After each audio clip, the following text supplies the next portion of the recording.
Henry Galley, what are you doing here? Who the fuck knows? It's almost as if we saw a really bizarrely culturally important film, and we felt the need to give our raw, unvarnished opinion about it. 10 years. 10 years for this. 10 years for the hottest takes that ever were Yeah, on Avengers Endgame. yeah, okay, so to give you all some context behind this, both Gus and I saw Endgame yesterday at different times, and after I saw it, I immediately sent him a message saying, we have to talk about this, just our immediate opinions. We have not spoken about Endgame before. We have no idea what each other thinks of this film yet. Yeah, and also, like, it's different time zones, too. Like, you told me that you wanted to talk about this, like, just hours before I saw it. And then I think after I saw it, my two exact words were, like, holy shit, just Yeah, indicating I had a lot to say. yeah. And that was probably, like, the next day for you, but that was, like, midnight for me. So Yeah, it's I just... woke up to holy shit and was like, oh, this is going to be a good one. Well, now, now here we are, I guess at the end game of Endgame. So, let's give context to this, because you can't talk about a film like this without, like, copious amounts of context. No one who hasn't seen Endgame should watch this, for a start. That goes without Yeah, saying. no, huge spoilers in this. Like, there is going to be, we are not going to show any mercy with the amount of things we talk about. Yeah, there's basically pretty much every plot point of the film is gonna get kind of chewed over in the course of this. This is a film that is so intrinsically entwined to essentially, well, 11 years now, because I think the first Iron Man was 2008, wasn't it? Yeah, I think so. Yeah, this film is the result of 11 years of build-up. Like, to an extent, I think nothing like this has ever happened before in film history. Just this level of insane interconnectedness between all of these individual films. It's films taking on the sort of quality of continuity that comics have, for better or for worse. It's like, how would something of that medium be able to fully translate onto the screen? And this was a long experiment to see if it could work. Now, I think we discussed quickly before this two ways we wanted to foreground this. And one was giving our opinions on the MCU so far, and the other one was kind of describing our film watching experience, like the theatre, like how we got there, who we were going with, all those kind of things which have an effect. So rather than us just going on a massive spiel about the Marvel Universe when people want to hear about Endgame, instead I'm going to ask, what is your favourite MCU film? It used to be Guardians of the Galaxy, but after watching Thor Ragnarok like 6 times over the course of a month, Thor Ragnarok is like above and beyond my favorite Marvel movie. And that might just be because now I understand like all of its granular details. I know the movie like the back of my hand, and I love it like the front of my hand. That is the weirdest thing I've ever fucking said on Yeah, podcast. that was a very masturbatory. Yeah. I think that's what I was going for. I think my favourite is definitely Venom. No, I think it's cheating to say Venom. But, That doesn't count. If it counted, that would be the best one. yeah, Fuck Venom even talking does about not count. Endgame. Let's go all in on the Venom universe. We're not doing I that. think, honestly, But I would. I think I would honestly say Thor Ragnarok is my favourite too, in terms of like the sheer just level of entertainment value that I got from it. I had such a good time with that film. Like the fact that I think in a way I'm not someone who is super into Marvel films, which is why you might think, why the fuck are you recording this video, Henry? Like, why? Because Why did you call me here? yeah, because the thing is, I'm like, I definitely don't dislike Marvel films, but like, I'm not like, I wouldn't call myself a diehard. Again, weird, you're thinking, why on earth are you recording this video? I'm recording this video because I love films in general. I'm super passionate about them. I love the craft of filmmaking. And honestly, even if you don't like Marvel films, you physically can't avoid them. Disney owns, what, like 27% of all media in the Western world? Yeah. It's ubiquitous. It is a part of the culture. The thing is, like, that they have so many original IPs that are just like their princess series, and then they have Star Wars now, and they have these Marvel things. It's like there is like a creeping dread in relation to all of this and all of this entertainment that 20 years from now we'll be talking about Disney as the entertainment conglomerate, which is frightening. Yeah.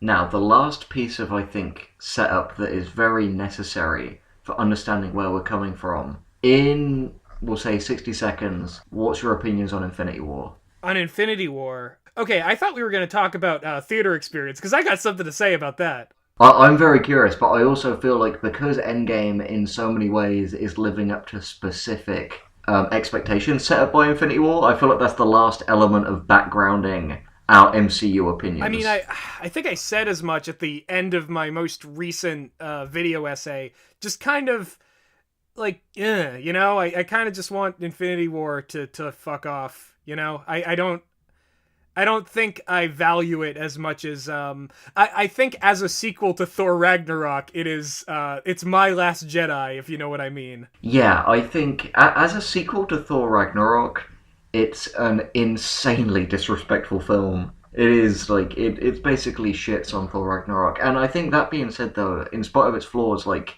you get a lot of like well-directed action. The film was very tight. They managed to, I think, balance a lot of the characters and maintain the characterization in a reduced but still convincing way.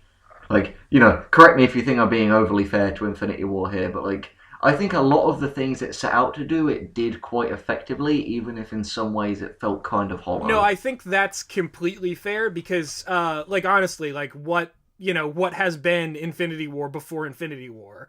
Yeah, exactly. It is like an entirely new product out of a bunch of, parts which have had different functions over the years and have never quite been used in this way. Though, I will say that in many regards, Infinity War was business as usual. This was kind of, what people expected. Like, if you've seen Ultron, there's not a whole lot different except for less jokes and, like, a bigger scope. Yeah, I feel that. I think, like, if I were to give, like, my ultimate, like, good review for Infinity War, it would be that it was the tightest 2 hours, 50 minutes movie I have ever seen, which it's a feat. It's an impressive feat to juggle the sheer number of pieces they had on the board and do what they did with them. I mean, obviously there's a lot to discuss about the protagonist of Infinity War, the big purple man himself. Yeah. And there's been a lot of discussion about him and everything he does. But the thing is, like, so much of that is continued onward. Like, that thread is continued in Endgame. So I think we'll get into him when we properly discuss the movie. We'll get into him when we get to him. Okay, theatre experience, and then probably a perfect 10 minutes or so we'll get into our opinions on Endgame. Yeah, okay. So, my theater experience, this is the one thing I have to say, is that I went with my brother, who had already seen the movie, and he came home and he rather enjoyed it, and he was like, let's go see the movie. And I went with him, and it was a pretty full crowd for the place we went. I mean, very small town theater. There was a moment early on where I heard the voices of people 3 rows down making a riffy joke in this, and I'm like, hold on a second. We are 2 minutes into Avengers Endgame, and if you guys are going to be those guys, the specific words they said were, the specific thing they said was, ouch, when something happened. And you know what? I was like, maybe they will say that again before we leave this theater. And I had this insane, like, I looked down at the full bottle of vitamin water in, like, sitting in my my armrest, and I was like, am I really going to whip this bottle into the head of a hapless moviegoer 3 seats in front of me? Because I feel like I might. And I feel like that is just, like, that is what Marvel movies have done to us, to society. I am part of the problem. I am a monster, but I would have done it and slept well that night. Jeez. All right, now you go. What did now it you cost? Go. Everything. As you're being dragged out by, like, security guards. Yeah, exactly. Oh my god. Yeah, honestly, I had a very kind of different movie experience. I went with, because I'm a university student and I'm out of uni at the moment, so I'm back at my family home, I went with my parents, who are both in their late 40s, and my 8-year-old brother, who is a Marvel fan. So I had I had a real, like, palette of, like, contexts and experiences going into this thing for that sort of affected, like, discussion going up to it and after. We were hyped. I'm not gonna lie. Like, I thought, like, it was an exciting piece of history that I thought I was seeing. Like, as I walked in, I turned and said to my mum, like, this must be how the people in the 70s, sorry, not the 70s, must have been, like, well into the 80s by this point, I think. Fuck it, I'm sure you'll correct me in the comments. When Return of the Jedi was coming out. Yeah. And I felt like, however many years into the future, I'm going to be able to say, yeah, I was there, I saw that opening week. And that's an experience no one can ever take away from me.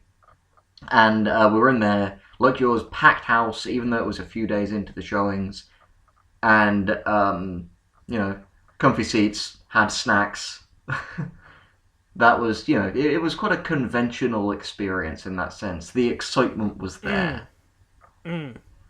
Alright, how are we going to do this? How are we going to open the lids on these magical boxes? There's so much to unpack. This is Endgame. Alright, okay, do you think it would be reductive to say, alright, so there's loved it, hated it, super conflicted over it.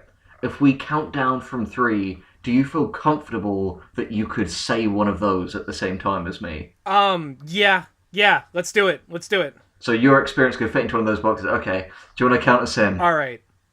1, 2, 3. Loved it. Hated it. Oh my god, yes! Oh, we're in it now! Oh, yes! Yes! Oh, this is the best way it could have gone. This is the... Okay, alright, cool. Alright. Who could have seen this coming? Act 1, we're in.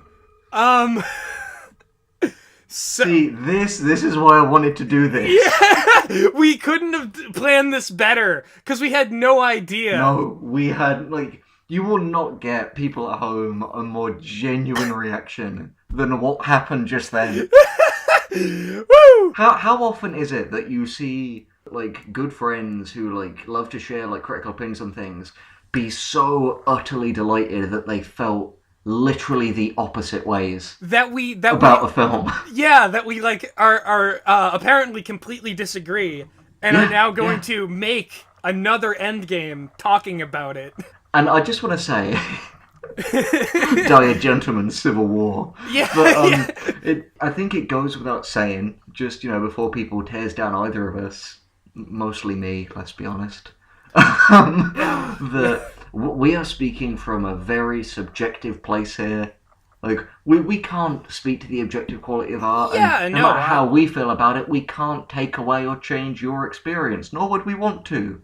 What we're doing here is presenting our opinion and our reasons for it. Exactly, and I want to clarify because as the person whose opinion probably fits with the consensus opinion, I want to say that consensus is not an authority. That, like, numbers on a website, like like Rotten Tomatoes, Metacritic, that's not an authority. Even box office, which is the biggest marker of success in, like, our capitalist society for movies, is not an authority on whether or not something is successful and good. Because the thing is, I liked this movie, and I also liked Venom, which did very poorly critically and made a bajillion dollars box office-wise.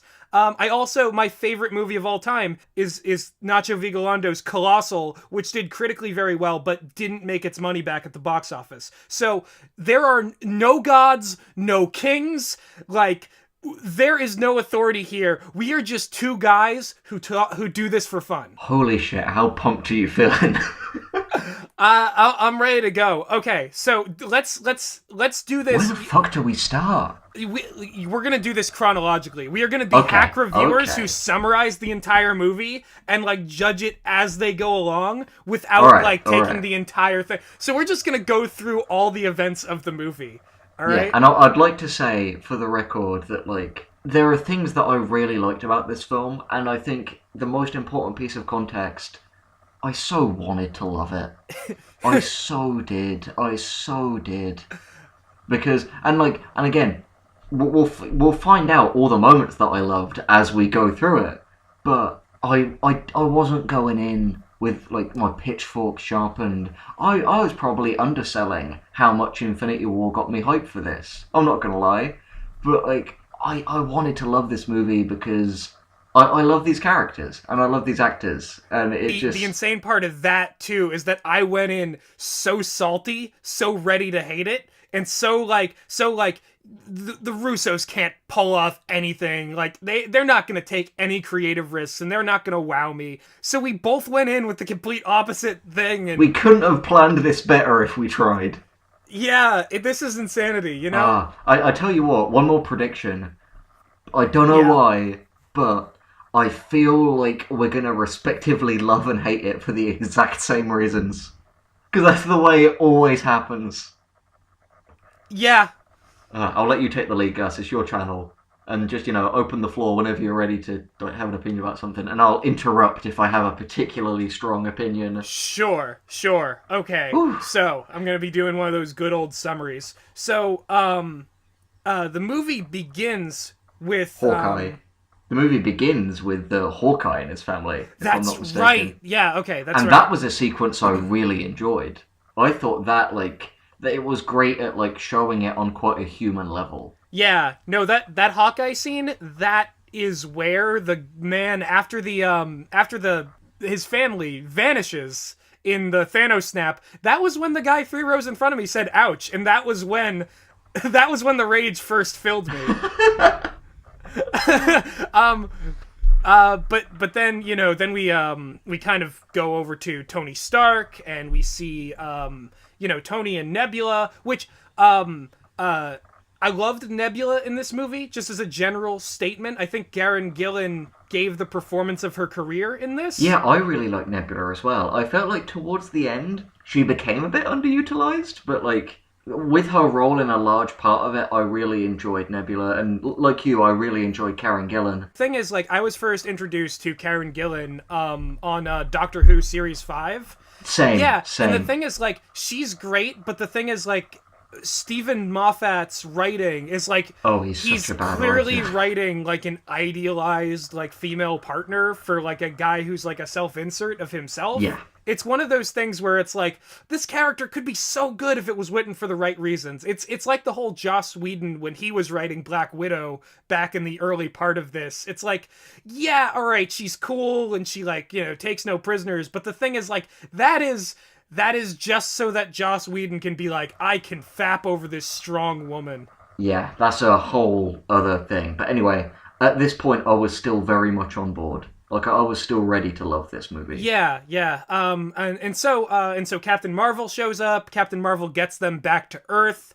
And Tony has a BoJack Horseman breakdown with an IV in his arm. That was just him just freaking out at Captain America, being why didn't you sign the papers? We could have been around for this. And it's kind of saying yeah, wow, if Civil War had gone a different way. And that's all obviously the Russo brothers had complete control over that, so they're kind of just taking their own plot thread and being Tony was right, even though the movie Civil War frames Cap as right. And it's one of those things I guess you can kind of do, because I don't know, maybe that's just leaving it up to the audience to determine who was right in the end. But the thing is, the emotions are real in that scene. And in a more granular sense, also, the degree to which they were able to make Robert Downey Jr. as Tony Stark look realistically just sick and withered was strikingly and upsettingly realistic. Didn't make me feel good for sure to see good old Iron Man, good old Robert Downey Jr. basically looking like he has cancer and may die any second. Yeah, he looked like he had some kind of terminal illness. And in a sense he has, that's been eating away at him since the first Avengers movie. Yeah. No, okay, so yeah, brilliant there. Tony Stark passes out in a bed, and then Captain Marvel's hey, let's go kill Thanos. And then, we don't really need to... we're already in spoiler territory. They fucking do it. See, at this point I was still hyped. I was thinking, wow, I genuinely didn't expect that. That's a cool, interesting turn. We knew they were going to defeat Thanos at some point in the movie, but swiftly decapitating him like Yeah. that was just a genuinely kind of ballsy and impressive moment. Well, the thing is that situation has so many, like, big subversions in it. And I'm using that word very intentionally here. Thanos uses the stones, and that's how they find his location, but he wasn't even doing anything with them. He was destroying the stones because he's like, they already fulfilled their purpose. So he's just hanging out on this planet. Basically, my brother and I joke that, like, just cut to Thanos in, like, a Hawaiian shirt just singing, like, Kama, Kama, Kama, Kama, Kama, chameleon. Like, he's just, like, hanging around, just sitting around, like, living like Shrek up in this, like, planet. And the Avengers just show up, and they just, like, it's not even a fight. It's an execution. Yeah. They execute Thanos. Like, even down to using an axe to decapitate him while he is, like, kneeling on the ground, completely depowered. Well, they hack his arm off as well. Yeah. So they dismember Thanos, effectively. They give him the Dead Space necromorph treatment. Yeah, Thor goes for the head, which is, like, the thing that, like, for this whole year, everyone's been like, oh, man, Thor must be really depressed about not going for the head, and boy, is he! Yeah. Boy, is he really depressed about not going for the head. It's at this point, right after they kill Thanos, for me, this is where the problems start creeping in. And I feel like some of these problems I'm going to have to discuss after the kind of outline, because they're things that less exist in moments and more exist overall. But we'll get to that. Got it. Okay, so, just to dwell on this whole Thanos death scene, this moment is the death of Snoke in The Last Jedi. Yeah, I see it. It is this moment of just, like, here's the big bad, and here's what happens when you're big and bad and think so much that you're right that you don't see the obvious, like, even if you're winning, you will lose as long as there's someone willing to stand up and fight you. It's totally like a moment that's like, we are taking chances. And I think, because you like this moment too, you can agree that at the very least, whatever we think about Endgame by the end of this, at the very least, this moment is a moment that, like, critics will praise, and a moment that, like, throws out the whole conventions of the invincible big bad until the third act. Yeah, I completely agree. Like, honestly, everything up to that point, almost, like, it could function as a film unto itself. Like, it would have the bleakest ending, but just, like, that could be a little film on its own, I think. Like, it has this complete...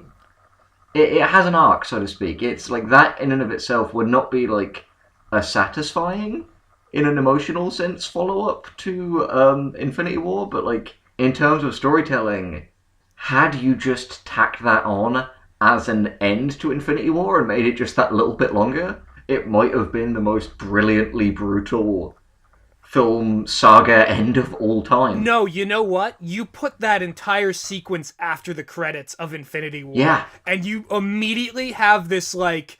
That would have been the most brilliant ending to Infinity War. Like, you can't top that. And then begin Endgame with 5 years later. Yeah, it's not like it's not like you need the extra time. I mean, this movie is already the biggest, longest, like, most bloated thing. Yeah. The pacing was a big issue of what I had with this film. And we'll get into that. Yes, yeah. Sorry, we'll continue our journey. I think just in lieu of this whole Thanos thing, and in lieu of this movie doing incredibly well at the box office and getting great reviews, the same way The Last Jedi did, and I don't know if, any of these gremlins and goblins have really realized that all of this stuff that they kind of have arbitrary hatred towards, it's all moving in this direction of, subversive storytelling and taking chances, at least in small capacities. I'm not saying that these new movies are perfect, but I'm saying that if you want tradition,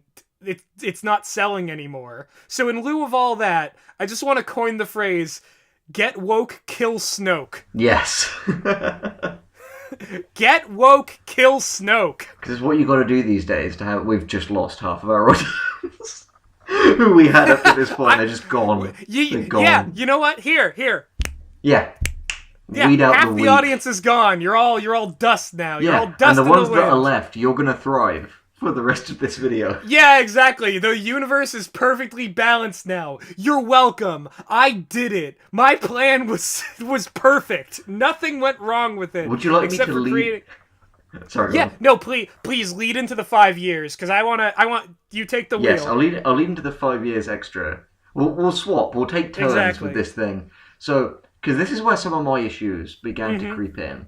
We have we have a 5 year time skip, and then a sequence of kind of where are they now Yeah. moments. We have like Captain America sort of talking to people at like a support group.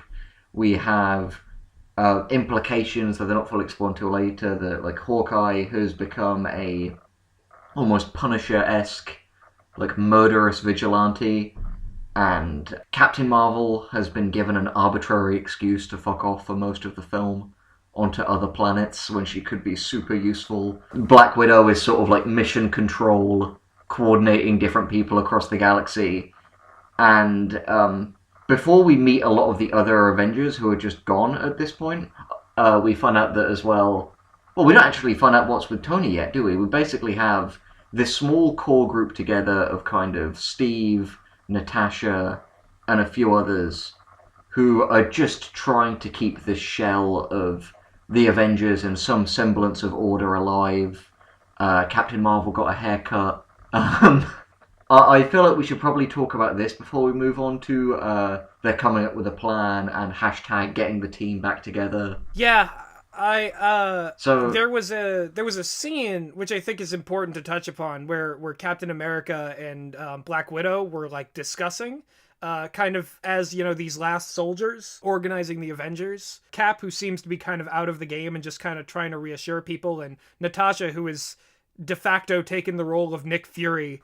yeah, That was another, I think, very deeply emotional scene, and I think it was the most emotion I've seen out of these characters, like, to be honest. I'm going to relieve you here by saying that I completely agree with that aspect. I really like Steve and Natasha's dynamic, and I think it was a good sort of follow-on from when they were two against the world in Winter Soldier. Yeah, it seemed, you know, they actually kept those characters from that. It's so weird to me that that the Russo brothers, because the thing is, like, I thought that there was, like, you know, a distinct Russo brothers Black Widow, who was the Winter Soldier Black Widow, versus a distinct Joss Whedon Black Widow.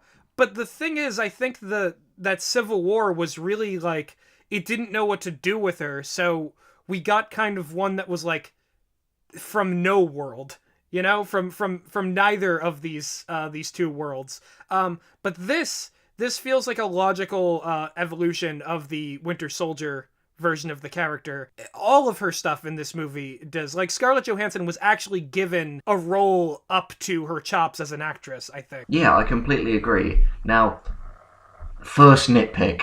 I hate nitpicking, but again, I'd like to think that there's some valid basis to this before we get on to the return of Ant-Man.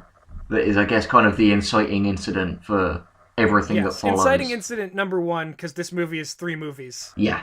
Alright, so let's talk about representation. Yeah. The support group scene.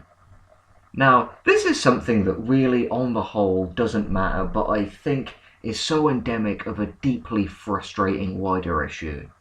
The creators of a film having a massive self-congratulatory press party about featuring some kind of like LGBTQ representation, and then having it be the most measly, pathetic thing in the actual film, despite them, like, this one tweet I feel like summed up my like feelings about it, because the Russo brothers did a whole interview about this scene, because one of the Russos plays that character.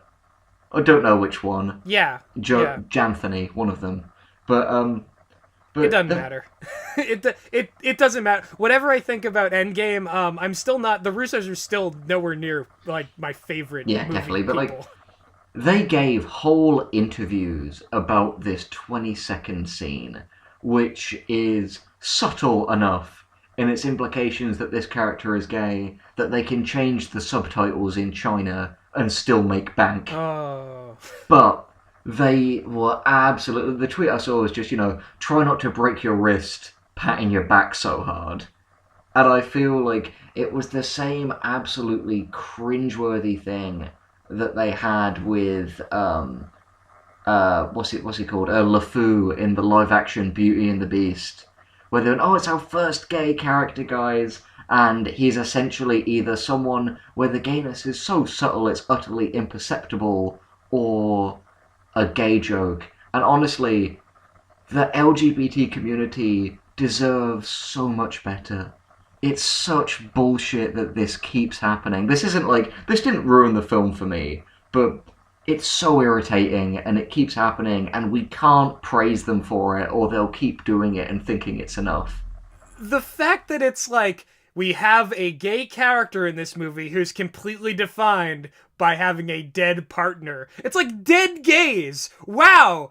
That is the most, that there is so much baggage related to that. How did they not even do the barest amount of research into how that would look for them? Yeah, it's so bad, and especially with Brie Larson, God bless her heart, being so public about wanting to get gay Captain Marvel because she so clearly has basically been raising a child with her quote-unquote friend in Captain Marvel. I just the whole thing.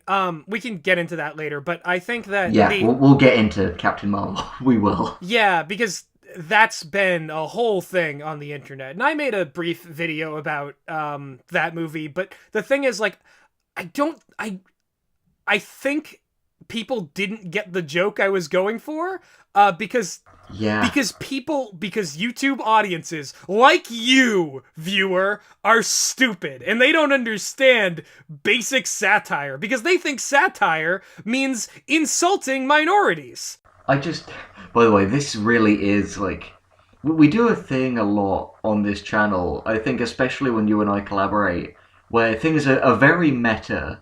I feel like this video is going to be both as long as Endgame and possibly plug every single video on your channel by the end. Yeah, this is going to be... We're traveling back in time. Yeah. Through the Die Gentleman catalog. Yeah, fuck you, Mahler. This is my unbridled rage. This is my EFAP. This is my, long video that goes on and drones on and goes on random tangents. Welcome to hell. And it's better than yours! Where the fuck were we? Ant-Man got released by a rat that crawled onto a thing. Isn't that weird that just this random rat in just one timeline did that? How strange and peculiar! The huge plot hole! Yeah, again, just people who are going to talk about that are just... boring cunts. Let's move on. Alright. Get woke, kill Snoke! I did love the scene of just... Yeah? Do you know what? Can I be super controversial Please, again? we must. I would have chopped the up to killing Thanos off of this and stuck it in the end credits of Infinity War. And I would have started this movie with Ant-Man being released. Hell yeah. I would have started it with a bunch of shots of the decimation, and then Ant-Man is released, and then immediately we're getting the gang back together and we're starting the story. Ant-Man's whole journey from the back of that van to the Avengers base feels like a genuinely good disaster movie, because you don't even really get the sense, he doesn't even really fully figure out what it is until he talks to Steve and Natasha, but the immense sadness and just the desolation that's conveyed in these huge monuments and in this ruined neighborhood and in this kid who can't even vocalize the loss that the world has suffered. I thought the bit with him seeing his child again was genuinely touching, and I'm delighted that they didn't undermine it with a gag. Yeah, no, Ant-Man's journey here, this was this could have been the opening scene of the movie. If we I think it should have been. It would have been better if it was. Yeah, honestly. Well, the thing is, like, this movie can't really have a main character. Like, that is one thing about this No, movie there's that, like, it definitely does not have a lead in any sense. But I think two characters who have very strong through lines, but actually, now that I'm thinking about it, not what I'd actually call character arcs, are Ant-Man and Nebula. yeah, they have character through lines. I think if we were to say that there was a tenuous main character of this film, it would be a tie between Tony and Steve for obvious reasons. Because they're the main characters of the franchise. Yeah, and the fact that this movie is their swan song. Exactly. Like, they wanted to give them as much time as possible. And I feel like they did that to varying success with the different techniques they chose. Okay, so Ant-Man's back in the neighborhood. Ant-Man is back in town, and he knew the shit that went down. So now they gotta get the team back together because Ant-Man's like, hey, what if the place I was in, what if we quantum physicsed our way into the Deus Ex Machina way of saving everybody? And that's not something I have a problem with. Like, I feel yeah, me neither. I'm using Deus Ex Machina because it's such an easy buzzword that, like, Yeah, every reviewer who's like, something convenient happens, Deus Ex Machina! Yeah. But I mean, it's just a good example of, like, if the fact that it's time travel is, like, a no-sell for you, don't watch the movie. But time travel... don't like, I'd say don't watch anything with time travel in Yeah. it. Are you fucking mental? Time travel doesn't exist. You have to make up bullshit to even have it be a thing. There are no rules for time travel. I'm not gonna lie, like, honestly, a lot of the stuff that they were doing, I feel like, and again, I'm jumping ahead slightly here, but, you know, just while we're on time travel, again, I know that they have to cater to the wankers who want everything explained, and whose suspension of disbelief can only be, like, fostered by having a scientific paper slapped across their desk. But a lot of the stuff, like, say, like, the whole sequence where they're testing it on Ant-Man, that has no narrative utility to me. Like, I feel like that scene could have been nixed and we would have lost nothing. Because the thing is, we know they're gonna time travel in the end. And there's not, like, a scene in it where they time travel anyone back to youth or anything like that. So I felt like it was just, again, just a shoehorned gag. When I think generally just this movie in a lot of ways, from my perspective, could have been saved by just a more ruthless editor. Yeah, release the Snyder cut of this movie, Batman. Oh, Jesus Christ. The Snyder cut of this movie, like, have you ever heard that story about, I forgot where I heard it even, but this idea of people wanting to create a map that is, like, incredibly accurate, right, for this landscape. Like, a king has ordered it. But they make it so detailed that it ends up just becoming a one-to-one recreation in the sense that the map covers the entire stretch of land and becomes useless. That's what Snyder cuts are. Yeah, okay. And going from that, I think it's fair to say that this version of Endgame is the Snyder cut of Endgame. Yeah. It's the thing that has literally this movie is stuffed with every possible thing you could put in. Like, a theatrical cut of this that cut out a lot of this stuff could easily exist, but that's not the type because, love it or hate it, this movie is about indulgence. This movie is about overindulgence. Yeah. It is fan wank to perhaps a degree that we have never seen in cinema before. Because, to be fair, no film has ever been able to this much. Because they've not had the run-up. The closest thing that there is to the amount of just complete fan service and paying off people's, like, interest in something is The Force Awakens. Yeah. Like, that is the closest example, and that is just in the last couple of years. Yeah, and only because it had 6 films worth of stuff to play off of, and this has had even more. But anyway, sorry, we'll get back to the No. I think there's something deeply important to note about that. In that, I've been known to say a thing or two about nostalgia and films made for the sake of nostalgia, and I think we're living in those times, bro.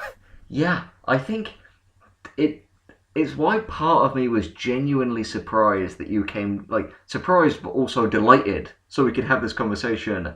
That you were so, like, unequivocal in you love this movie. Yeah. And again, I don't love all parts of this movie. Oh, absolutely. But I love the movie generally. Absolutely. I don't take love as, like, because I know you're a nuanced guy. I would never take love as this movie is flawless.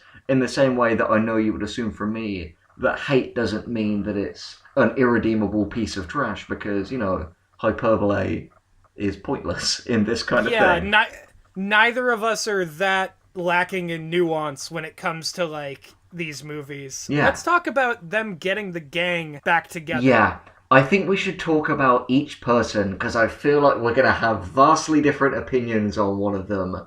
Let's talk, some of them at least, but one of them in particular. Shall we address the elephant in the room? And no, that's not a fat joke. It's not... Okay, we're not talking about Hulk, because he is the size of an elephant. No, but, let's talk about Thor, shall we? Oh, would you like to Thor. go first? Yes, okay. So, Rocket Raccoon and Hulk, who is now Big Green... Bruce Banner mixed himself with Hulk, so now we've got Professor Hulk, who's bronze and brains. He's the best of both worlds. I'm fine that's with cool. it. Yeah, I'm fine with that. Like, that's whatever. That's enjoyable. We've seen the Hulk, we've seen Bruce Banner. Do you know what? Why not? Something new. Yeah, I just like a whole movie of a big green guy who's fun. Just big Wreck-It Ralph.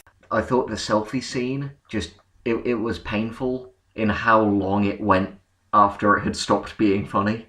Yeah, the Ant-Man thing, that was really like, I was like, oh, ugh. I like that. Yeah, it hurt to watch. That is the essence of this illusory thing that people ascribe to anything and everything nowadays called cringe. That is what cringe is. And this is actual second-hand embarrassment for another person when you should be laughing. Cringe is not just this thing that, it's not a lot of things. That's what cringe is. That is the one thing. If you open a dictionary and the scene where Ant-Man wants to take a selfie with the kids and then tries to back out of it is not the only thing in there, then you're defining cringe wrong. This movie sets the benchmark for what cringe is, and I never want to see that word used again. Yeah, and to top it all off, the bit where Hulk dabs.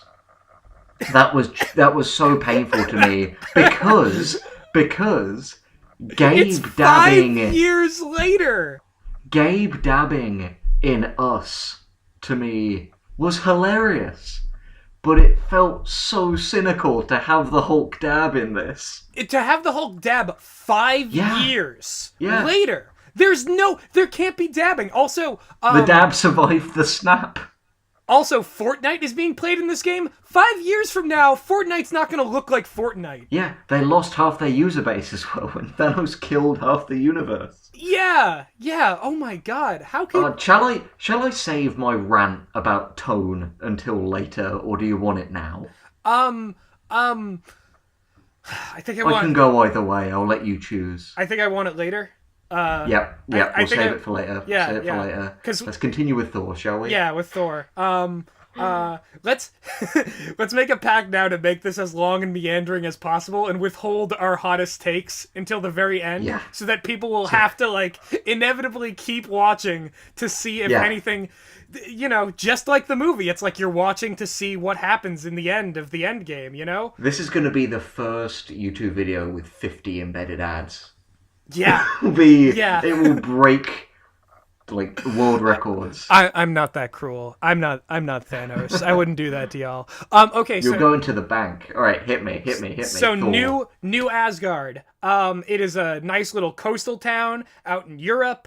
Is it the coastal town with the hill where Odin passed away? It looks like it might be. Because that's what I thought it was. Yeah, Yeah, because he did say in Thor Ragnarok, this could be Asgard. And I think if Thor took that literally, that makes a lot of sense. That he's like, I think that's exactly what it is. Because like they even have that shot of the hill as they're kind of panning down to the town, which is where Loki and Thor see Odin die and Hela first appear and stuff like that. Yeah.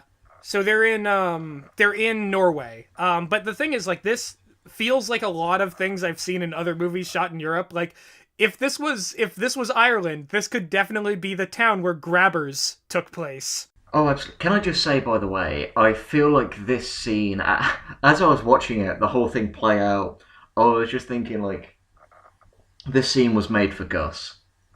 It was small coastal town, the characters from Thor Ragnarok being alive again. Yeah, Korg and Meek live. Oh, Korg and Meek. Yeah, so Thor in this has undergone quite the transformation over 5 years.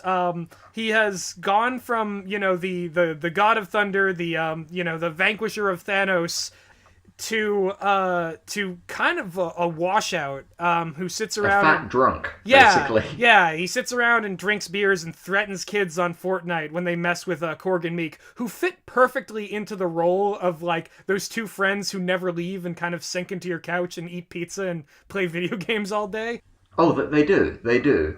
And don't get me wrong, it was nice to see them alive because it that at least I think took the edge off how mean-spirited the first 10 minutes of Infinity War are. Yeah, and it's like, oh, here's Taika, He's still around, he's still doing stuff, and he's still cooking something up. I wish he had made this film.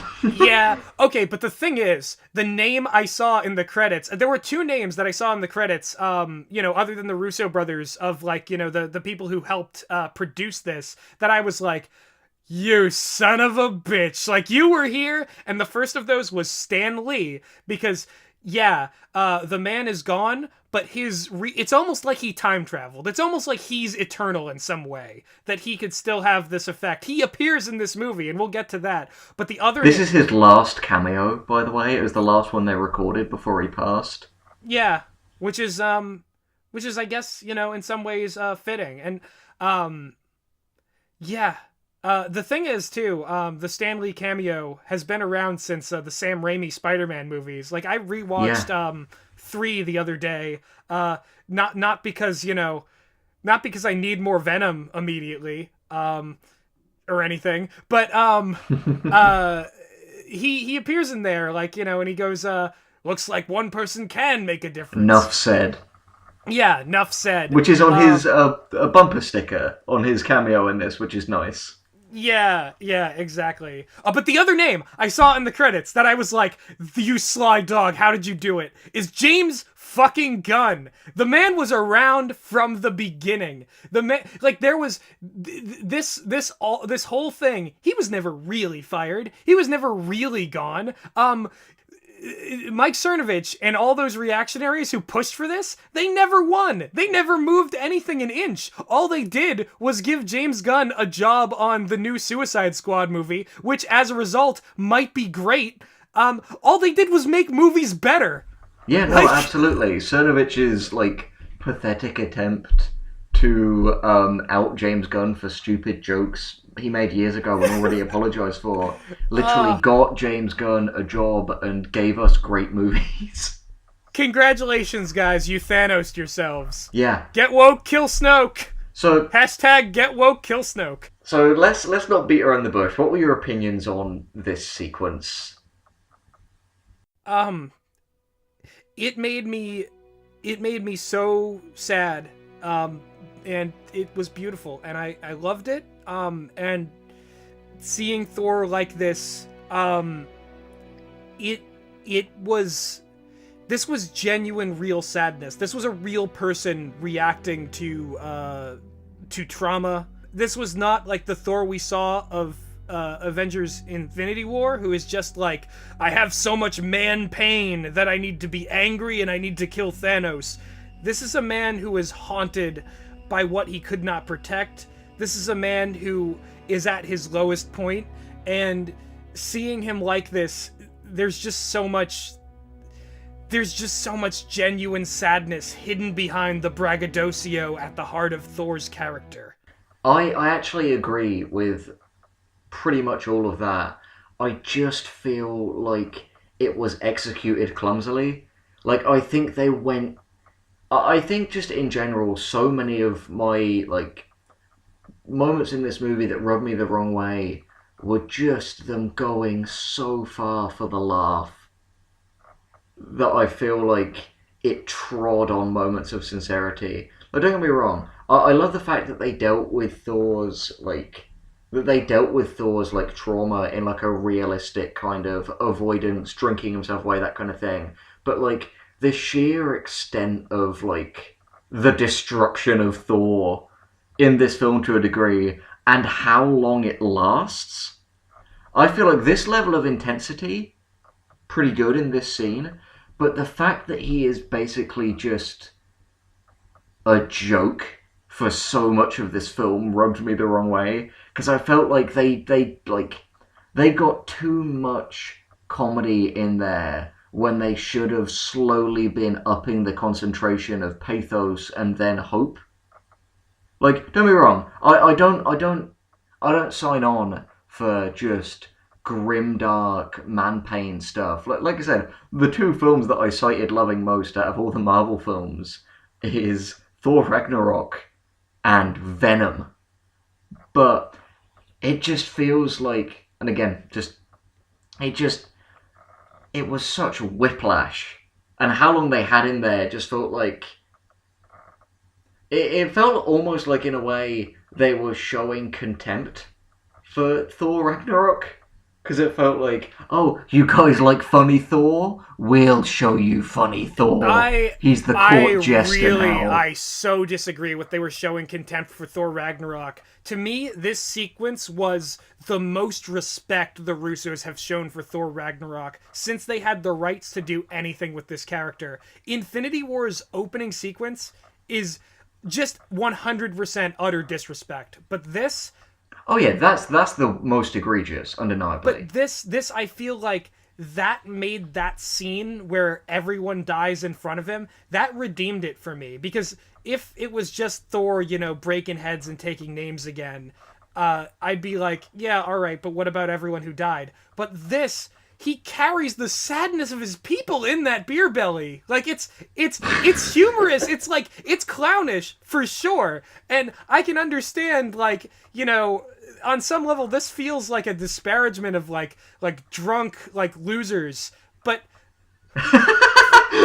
sorry, that's just such a funny statement. I don't disagree with you. This feels like a disparagement of drunk losers. It's such a great statement. The real minority, drunk losers. They're the most oppressed class.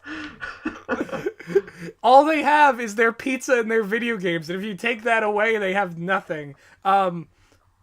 I don't sign off on that, what I just said. But in this Thor, that to me made it real. That made the that made the whole grimdark, like, your people have been butchered by Thanos. That made it real. That made it happen to a real person, because that's how you would feel after that.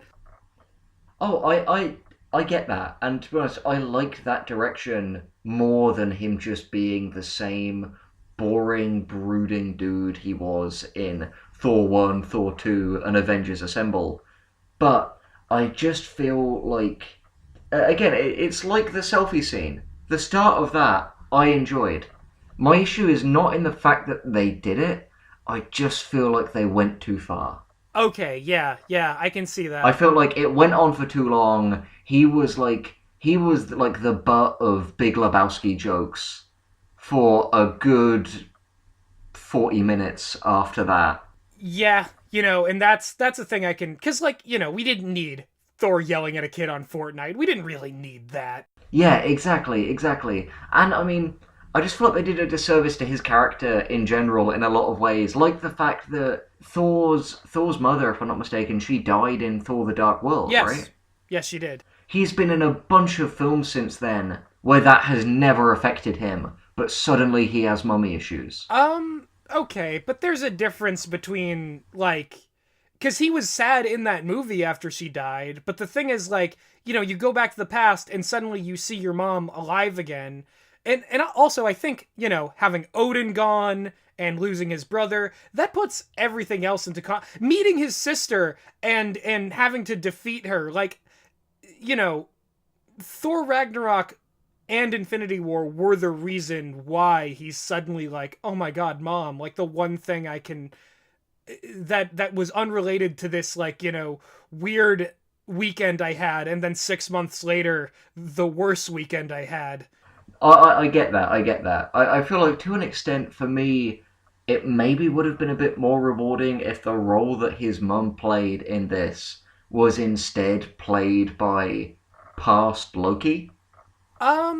We Just because, and here's my reasoning for this. I think the reason that would be so interesting is that Thor's relationship with his mom stayed relatively like stable throughout it, and like I thought, yeah, that was a nice scene, like when they talk, but I didn't really feel that much for it. I thought it might have ruined me in a really beautiful way. A current Thor who loves and deeply misses Loki running into a Loki who is baffled at the fact that Thor feels that way about him. Yeah, all right. That's worth discussing. We'll get to Yeah, that sorry, scene. sorry. We'll get to that scene. I know we're writing fan fiction. Yeah, at this stage. We're jumping ahead a little bit. Yeah, We're coming up with our own version of like how we would fix it. Yeah. This also counts as a video essay on like how it could be fixed with one small change. A 10-minute video where the one thing you wanted to hear is a sentence long and said at 7 minutes in. Oh, it's so good. It's so good. All right. Yeah, I think it's interesting just how different. And again, feel free to cut swaths of this for like the core of it. We're cutting dead air, but for the most part, all of our discussions have to remain in because this is like we want to get this the length of Endgame, so we are keeping it all in. Dude, we're an hour in and we just hit introducing Thor. It's gonna be the length of Endgame. Yeah. Okay. So one last thing I want to say about this Thor scene, and then we can start getting into time travel-y stuff. This is character development for Thor, but I will say, and given what you said, this is very, very like quick, like haphazard. This is a shortcut to a certain story beat for this character. And I think that's going to happen inevitably whenever you time skip a character and like catch up with them later. But it also feels like something that like legitimately is a thing that they couldn't have pulled off gradually, like through Endgame. And that might just be the format of like you can only do this in 2-hour chunks every year or so. And I get that, but this was less of a like gradual character arc for Thor coming to this and more of a pro wrestling angle switch. Yeah, I completely respect that. I feel like if this is what the direction they wanted to go in, and it was, this is the most efficient way of presenting that, taking it to its kind of logical extreme, because it's been 5 years, and we're seeing Thor just post 5 years of doing this to himself. Yeah, totally. Okay. So now it's time for timey-wimey, wibbly-wobbly memes and jokes and Avengers references and the whole part of the movie that's like, wow, yeah, boy, these sure were movies. Absolutely. Do you mind if I drop a massive bomb before we do that? Go for it. Do you mean literally or do you mean...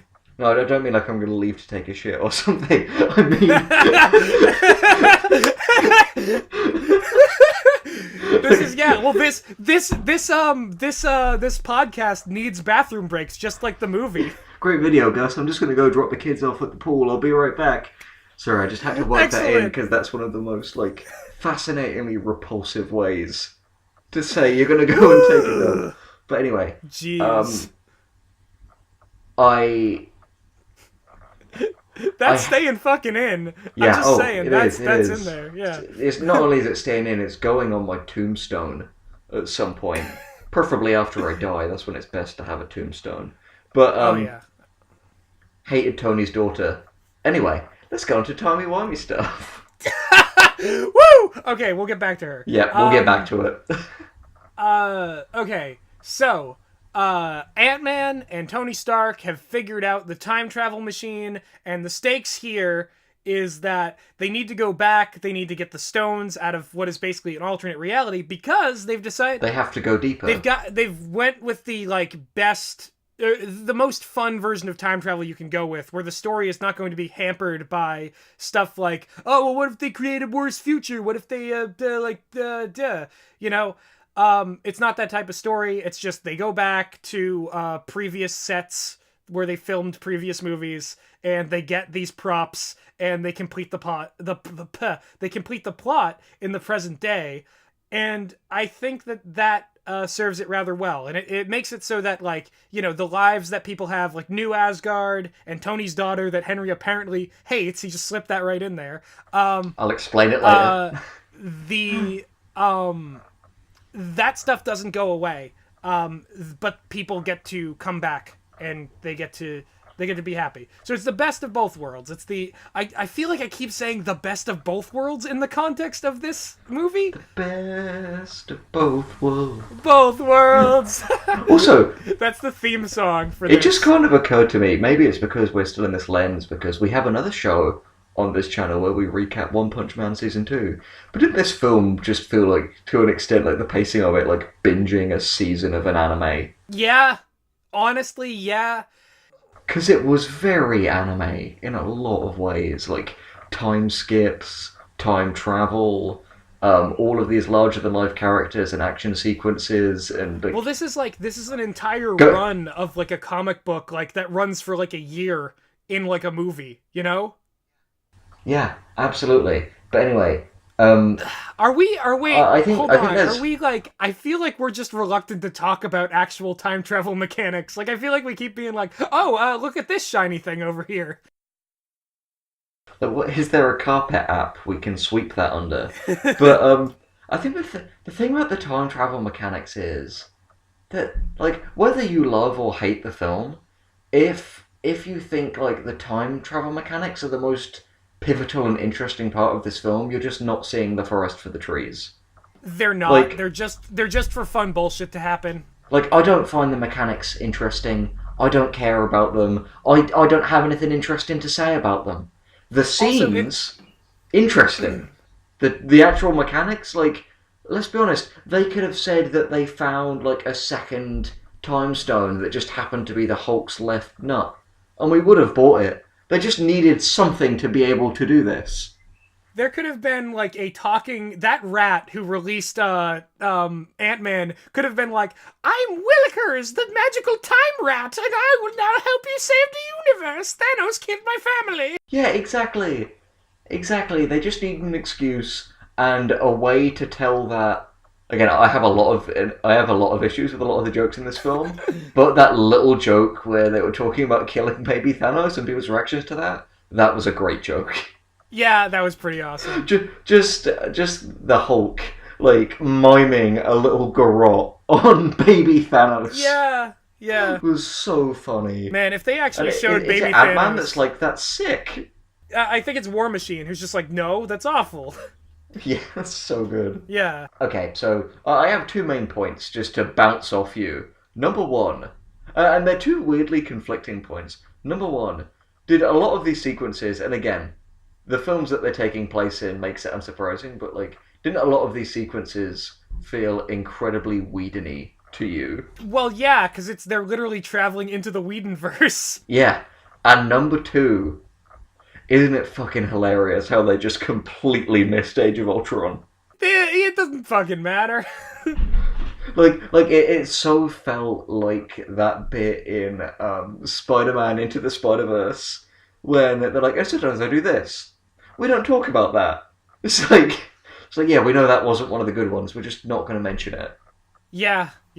I just, This whole sequence was just a relentless barrage of fan wank jokes and Easter eggs. The thing is, like, there's some good material in there. Like, there's some, like, pops, but they're all comedic pops. Like, none of this stuff is like, this really deepens my understanding of this character. It's like stuff like Captain America the reverse elevator scene where he enters and he Yeah. takes the scepter from them by saying "Hail Hydra," which was like a whole thing in the comics for like a year.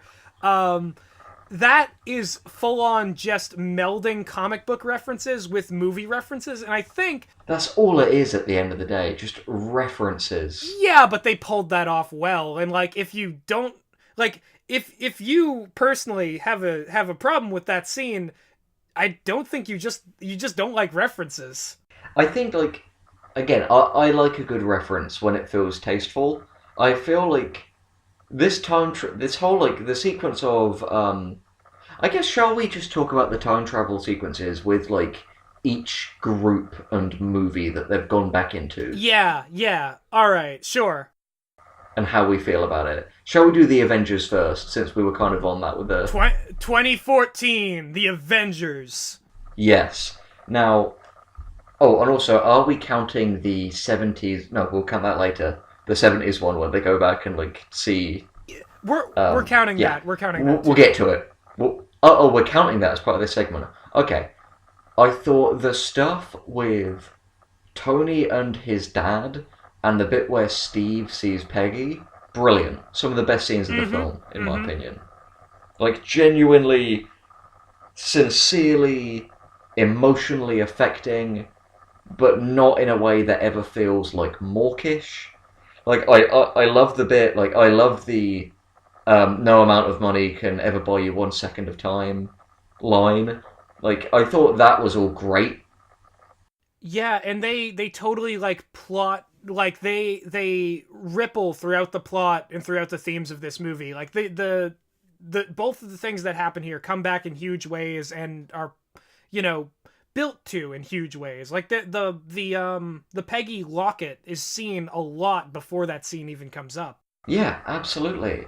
And I feel like those moments genuinely were some of my favourite of the film. The moments where it just lets itself just have these, like, sincere, quiet, emotional moments where it doesn't feel like it's panicking and thinking, quick, better throw a joke in there, or people might think we're, big emotional babies. Like, Deadpool went really well, we better, like, fill the joke quota here. But I like the fact that they didn't do that in those scenes. Yeah, I swear, if Deadpool showed up in this movie, I would have, like... Ooh. As a one-off, 1 second gag, Deadpool appearing in this film would have been hilarious. If he played any kind of role, it would have just, like, I would have wanted my money back. That's the type of reference I wouldn't be into. Just because that's not even rooted in any kind of storytelling or an emotional thing related to this film. Like, that to me would be a egregious reference. Yeah, the references I thought were cringeworthy were, like, not only having the, like, elevator scene, then having poor old Robert Redford stroll in with all of his guys be like, I was in Civil War 2. No, he's, Civil War, I was in the Winter Soldier 2. Like, I created the Sundance Film Festival and now I'm doing this. Like, that stuff is when it felt egregious to me, because he was literally only there to be like, remember that film?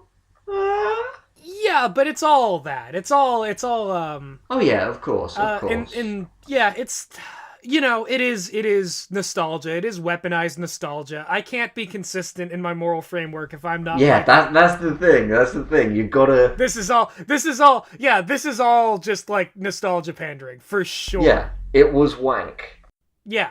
No. Yeah. Exactly. Though I do think in some ways they managed to recontextualize the first Avengers movie. Like, some of the decisions Whedon made, they kind of made fun of. Like, the attention they paid to Captain America's pants and how they fit his body. Yes, that was fun. That was enjoyable because, like, the whole thing is like, yeah, maybe equal opportunity fan service in superhero movies is something that should be pursued in the future. And I think Shazam maybe kind of indulges in that. I mean, there's never I've not seen Shazam, so I can't contribute to that side of the discussion. There is I think it's just sort of like the public kind of like admires this man's muscles, which is a step in the right direction. Like, can we get to a point in time where male bodies are not, like, scorned and derided and, like, not all... Like, the Thor thing, coming back to the Thor thing. Yeah, say, this is an odd thing to... Look at this fat dad bod dude. How stupid, how much of a punchline is he? But the thing is, like, yeah, that's kind of messed up in that way. In a sense, that is a little bit of body shaming. What I'm hoping in the future is that we can get to a place where it's not just this, like, you know, sexy and I know it, wiggle wiggle. Like, the joke is that genital, like, male parts are weird and penises should not be near anything fun. That seems like a weird... I've been put in prison before for trying to defy that. Yeah. Near public landmarks. Exactly. It's a corner we've kind of painted ourselves into as a society. And men really have no one to blame but themselves, because why are we so disgusted with our own bodies, you know? This has taken such a strange turn. Not that these aren't valid points. But This is I Endgame. feel like I'm in the talking heads like once in a lifetime, and I say to myself, how did I get here? Like, it's so...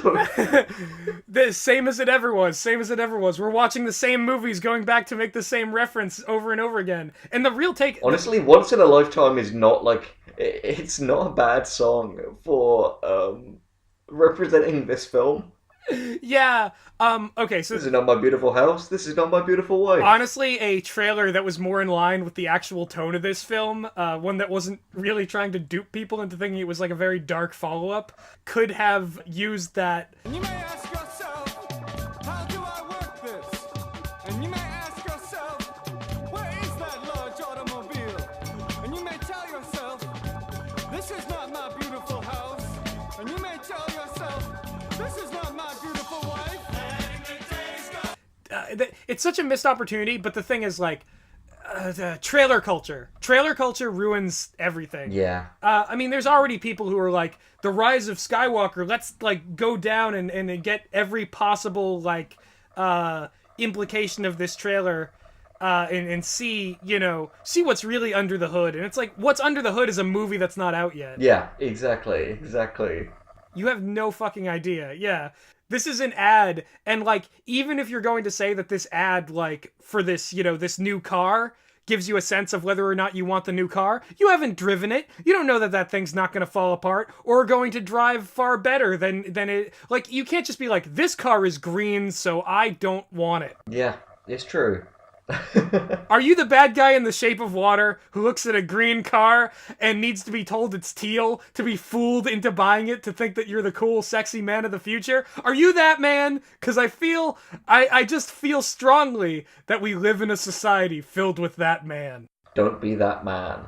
Anyway. Don't live in that society. Oh, by the way, how did you feel about the because this is something we kind of overlooked. Yeah. How do you feel about this scene with Bruce and the Ancient One? I felt nothing about it, to be honest. I neither liked nor disliked it. I had this sort of, like, nitpicky thing in my head of, like, but why didn't they know that the Ancient One helped them fight the Oedipus? And I was like, wait, who cares? Who the fuck cares? Yeah. They're wizards. Yeah. They've had a secret society forever. Like, it doesn't fucking matter. The one thing that I thought was pretty cool was that Doctor Strange's sacrifice in the last movie that seemed like completely like, oh, why would you do this? Like, this seems like a real long shot. It paid off in that I think he did it for the sole reason that the Grand Master would be like, oh, something's up if he sacrificed himself. Like, I think he literally did it so that she'd like, here, I'm giving you the stone. Yeah, exactly. Like, Doctor Strange is a guy who... He's a selfish guy who assumes he can basically take care of any problem. So if he has let himself get snapped, then there's a good reason for it. Yeah, and I think that that's kind of funny because the implication is that Doctor Strange, you know, like the Hulk said, like, your past now becomes your future, and like you can't change it based on like your new present, like, or something like that, some timey-wimey stuff. But the point is, Doctor Strange could look so far into the future that he was looking into them going into the past, which became the future for them, and then again into the future that was the future after they went out of the past. And all of that comes down to, yeah, Doctor Strange can see them in this particular situation and see the Hulk having to receive the Time Stone from the Ancient One. Yeah, And I just thought that was interesting. yeah, that's fun. That's fun.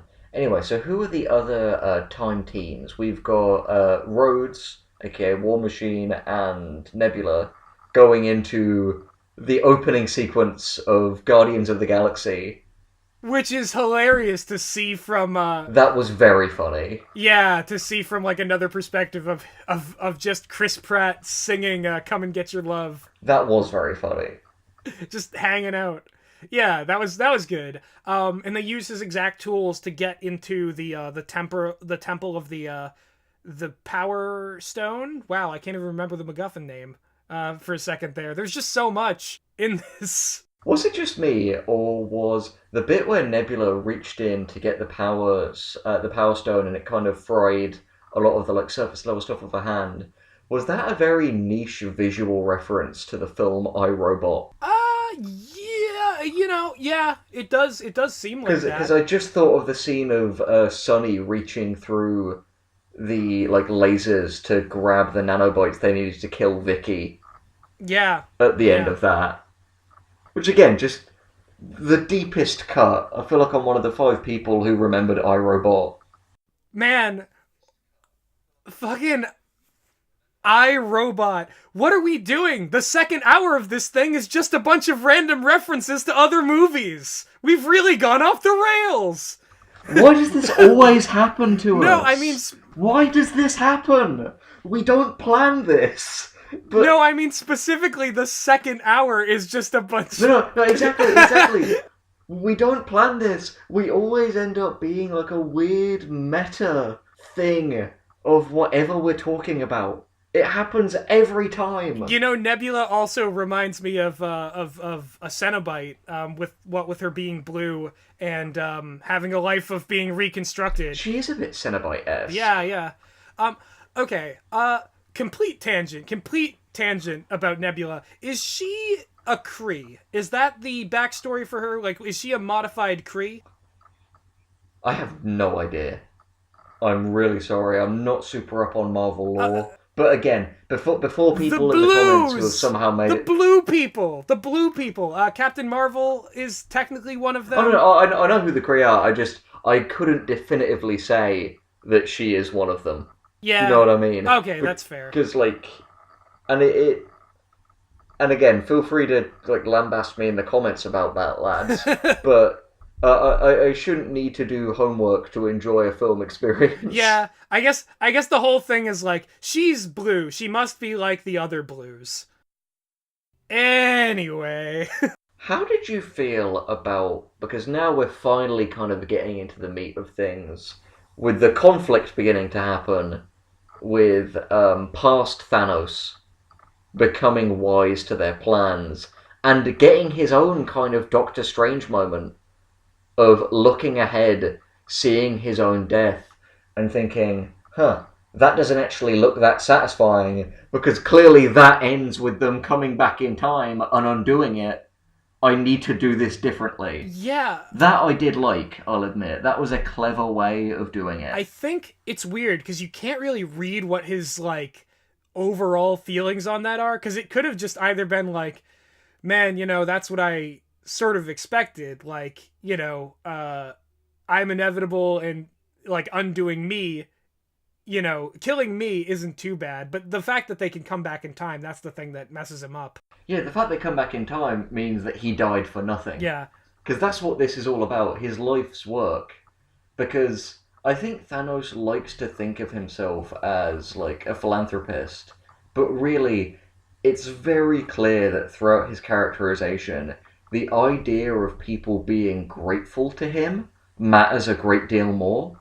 Yeah. Like, if you're a guy who, like, really cares about the message and stuff like that, and, like, what you're actually doing, you don't get your subordinates to call you sire. Yeah, he's a cult leader. Like, that's the long and short of it.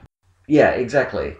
He is just, like, it matters a great deal more that he gets praised for what he's doing more than him just doing it. Can we talk about how different 2014 past Thanos is from Infinity War Thanos? They feel like two distinct characters. Yeah, honestly, I feel like 2014 Thanos is a lot more kind of conventional villain in a sense, which honestly I feel like I could complain about, but on the other hand, like we didn't need more scenes of like Thanos having pathos because it's not his film this time. Here's how I feel about stuff like this. No reason for doing evil is better than a stupid reason. Yeah, I mean at the end of the day, he's a warlord. Yeah, exactly. Like he's just a Morton Joe. Like that's the way I would like fix him. If I, expert that I am, could undo all the work of these. With the Infinity War script doctors. Yeah, all these Hollywood professionals. If I had my hands on the script, what I would be is that Thanos is a guy who he's a parallel to Thor, because I'm linking it in with my favorite Avenger. His planet died in some kind of like there was a disaster. Maybe a Galactus ate it. Maybe there was some kind of plague. Whatever reason, he is the last of his kind, and he has become accustomed to death. He is the Mad Titan, and he has searched the galaxy, trying to essentially fill that void by turning anything and everything that he can get his hands on into his family. But he also wants that family to survive, so he pits those children against each other in these gladiatorial matches where only the strongest remain able to serve him. And that is how he gets his like higher class. And then, he browbeats these other alien races who are so afraid of him that they will like wholeheartedly give to him, and that's just another line of security. They're expendable. That's another line of security between him and his family. And the thing is, him knowing about the Avengers and knowing about the stones constitutes a galactic level threat to his family and to his pride, and just their existence alone means he has to find them and destroy them, or find them and use them to kill anything that is not his immediate like domain. Yeah, That is my big fix for Thanos. he is more interesting as a kind of galactic, like Sicilian mob boss. Rather than just Space Malthus. Yeah, well, rather than just Ultron, honestly, like he has basically the same thing as Ultron of just, if we kill everyone, then it'll be better. It'll be better, you're guys. so fucking right. We can make You're it better. so fucking right. It's literally just the same. Oh my god. But to be honest, that's basically the generic motivation of every like well-intentioned extremist. It's just guys, if we kill a bunch of people, then things will be better. Things will be better, guys. It'll be okay if we do that. Yeah, but like there are ways to not do that, because it like the whole like sympathy for the devil, like the whole like but he's just trying to do the right thing, like even if like it doesn't like work, and even if everyone like it creates a world where everyone is depressed and cannot live a day without sobbing uncontrollably from the irreplaceable loss, at least he tried to do the right thing. Yeah, it becomes at that point, it's like, why are you even doing this? And I feel like this film kind of answers those to an extent, because like the first time you see Thanos, he is in his full armor, smeared in alien blood, with his big double-sided sword that he uses a lot in this film. Which is the coolest the double-sided sword was the coolest. It's his Darth Maul sword. Yeah, but the thing is, like, how... it's so cool. It's so much cooler than the gauntlet. Oh, it is really cool. Fight scenes with him using that have immediately more intriguing choreography than, like, I'm just gonna punch and magic everything. Yeah, it's true, And I'd like to speak a little bit more about fights with Thanos later on when we get to that, but no, I think we're both agreed that to an extent, he's a more generic villain in this, but, like, not a bad thing for this film. Like, it works. Yeah, and the thing is, like, I feel like people... There was this big meme for a while, and I don't know if it... I think when Thanos showed up in Infinity War, people were like, well, this is the good written one. But, people would be like, Ronan the Accuser is, like, poorly written. Like, the bad guy from Ant-Man, like, the Hornet, is poorly written. But like you look at their actual motives in the plot, and it's like Ronan, a guy who is at war with another culture, who has suffered losses on his side in fighting them, and he just wants to wipe them all out. Fucking makes sense. There are people like that in the real world. The Hornet, a dude who wants to surpass his mentor and wants to like be a successful businessman and scientific innovation, no matter what the cost of the little people. Those people exist. That's like a real thing.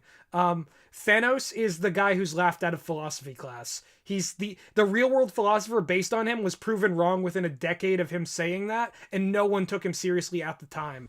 Thanos is John Rhys Davies on Question Time the other night, advocating for population control to solve environmental issues. Oh, hold on, wait a minute. People did take him. People did take Malthus seriously. I forgot. That was how we got that whole eugenics thing. Yeah. Remember that whole stint of human history?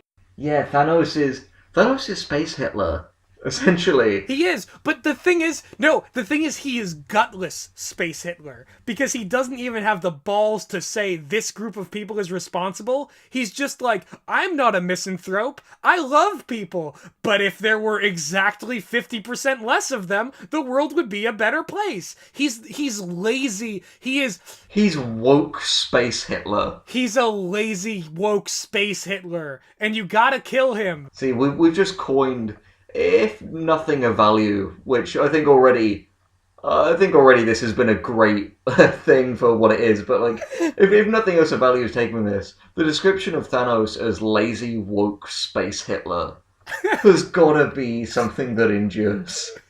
It's so fucking real, it's so good. That's gotta go in the title of this video. Lazy woke Space Hitler. Yeah. Honestly, the description of this video has to be in and of itself an essay, because like this is a nexus of all the craziness around what Marvel culture and what movie culture has become in the last few years. This is the Endgame of Endgame. Like this is in some ways this is a magnum opus of stupid movie reactions that we're creating right now. We have one more time segment to discuss. Oh, yeah. And that is Natasha and Clint on Vormir. Holy shit. Yeah, alright. Stuff that starts with Vor just follows me around, but let's continue. So, Natasha and Clint go to get the Soul Stone, and if you've seen Infinity War, you know where this is going. Whoa! Yeah. Woo-hoo! Big, dark, scary times ahead! Nothing... for some reason, I always just think that Red Skull, being the Soul Stone Reaper dude, is so just bizarre and arbitrary and stupid. He's like, I was like you once, in a movie. Now I'm like you again, in a fucking movie. But yeah, it's like, he wasn't even killed by the Soul Stone, was he? What was the one in the Tesseract? I don't fucking know. I haven't seen Captain America: The First Avenger. Oh my god. Fake fan over here. Look at the big fake fan over here. Do you want me to give you a quick primer on Red Skull? Please, tell me everything you know about the Red Skull. Red Skull is unwoke Terran Hitler, in the sense that he's literally a Nazi. Yeah. And believes in Nazism. It's weird how all of the villains are Nazis. Yeah. In real life. It's almost as if Nazis are bad people. Sorry, I just can't believe I said that out loud. But, that's very controversial. He is a literal Nazi, except conspicuously, he's a part of a faction of Hydra called Nazis called Hydra, who never mentioned the word Jews at any point, despite that being quite popular among the jackbooted blokes of Germany in 1940s. They're cartoon Nazis. They're what you can punch now in this PC culture where we're not allowed to treat Nazis as subhuman trash. Exactly. They're not political correctness has gone too far. Exactly. They're not the Nazis that run concentration camps and distribute pamphlets about ethnic cleansing and make political prisoners disappear overnight. They're the kind of Nazis that Indiana Jones fights. Yeah, exactly. You know what? Nazi, that's the N-word that everyone can say. Yeah, and should say. Exactly. Say it as much as you can. Okay, maybe not as much as you can. Like, don't call everyone in it, but like, call a spade a spade. Call a Nazi a Nazi. and don't be like, I am a proud Nazi. Yeah, that's the just other love the thing. idea of Like, going to Subway, like, oh, can I have an Italian melt? Like, oh, sorry, we don't have any chorizo. You Nazi! No, or just go into the Subway and be like, yeah, I'll have 1 foot-long Nazi with Nazi and put it in the Nazi, please. And I'll have some Nazi and Nazi on that. And don't forget the bratwurst. That's like the worst Pokemon. It just says Nazi. Again and again, and he's called Nazi. It's like that one with, like, you know that... I don't know his name because I don't know Pokemon. You know that Pokemon with, like, the spiral on its chest? Just that, but it's just a Poliwhirl! that, but it's just a big swastika. No, Poliwhirl in the is... center of his chest. Leave him alone. Poliwhirl is pure. He's great. That's gonna be that's the new Pepe from now on. Poliwhirl was the one pure thing about my childhood. He's my one nostalgia blind spot. You take away Poliwhirl, you take away my soul, my friend. Speaking of the soul for a soul, Vormir, Soulstone, Clint and Natasha, they're on the mountain. Who's that Pokemon? Red Skull. Nah, it's Luftwaffe. Oh my god.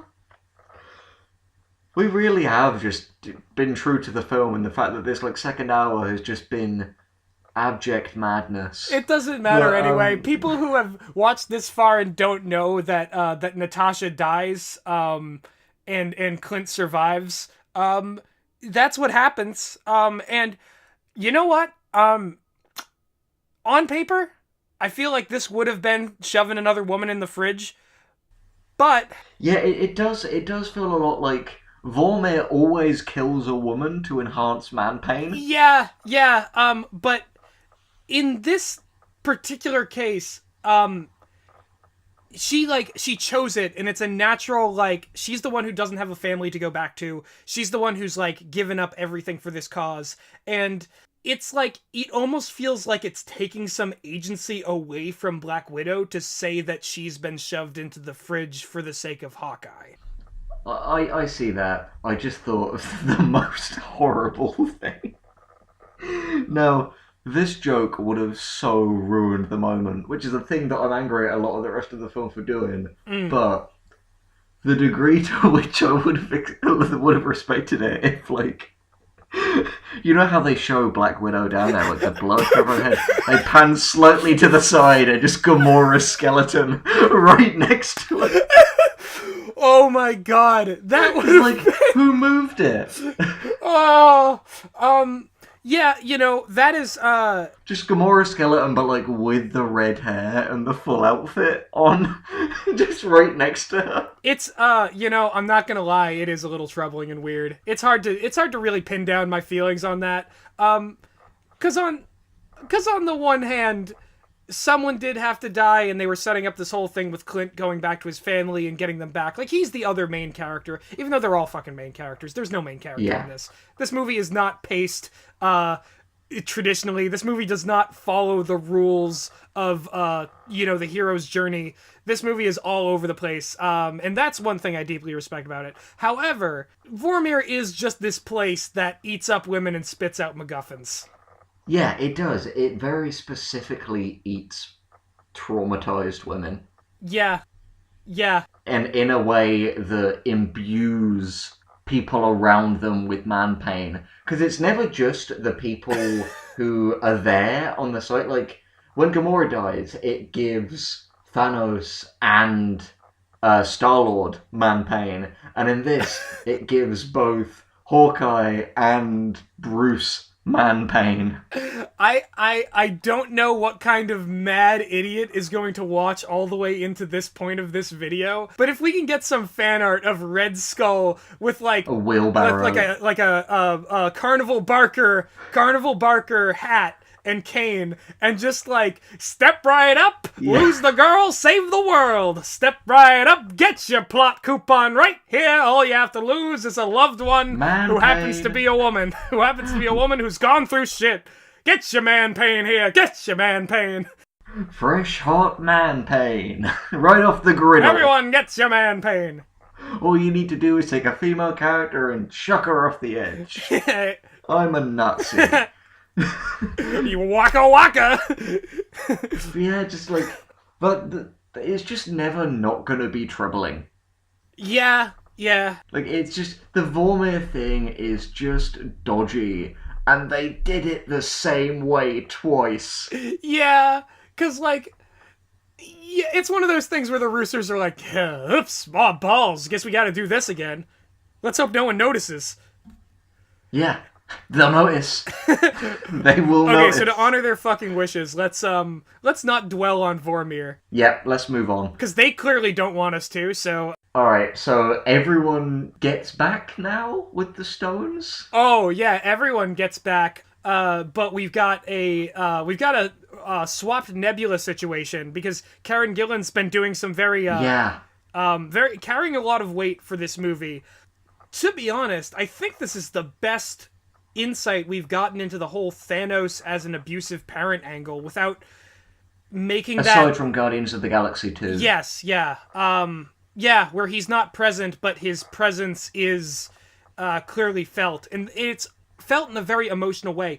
This we get to see Thanos as not just this big cartoon man who does the big bad things, and we get to see him as this sad, misguided, bad person. Yeah, he's an abusive father more so in this one. And he's not let off the hook narratively from his abuse. No, not at all. And like, well, I feel like in a way that like the Russos to an extent are responding to people who are criticizing just how far they went with the sympathy for the devil angle you were talking about earlier.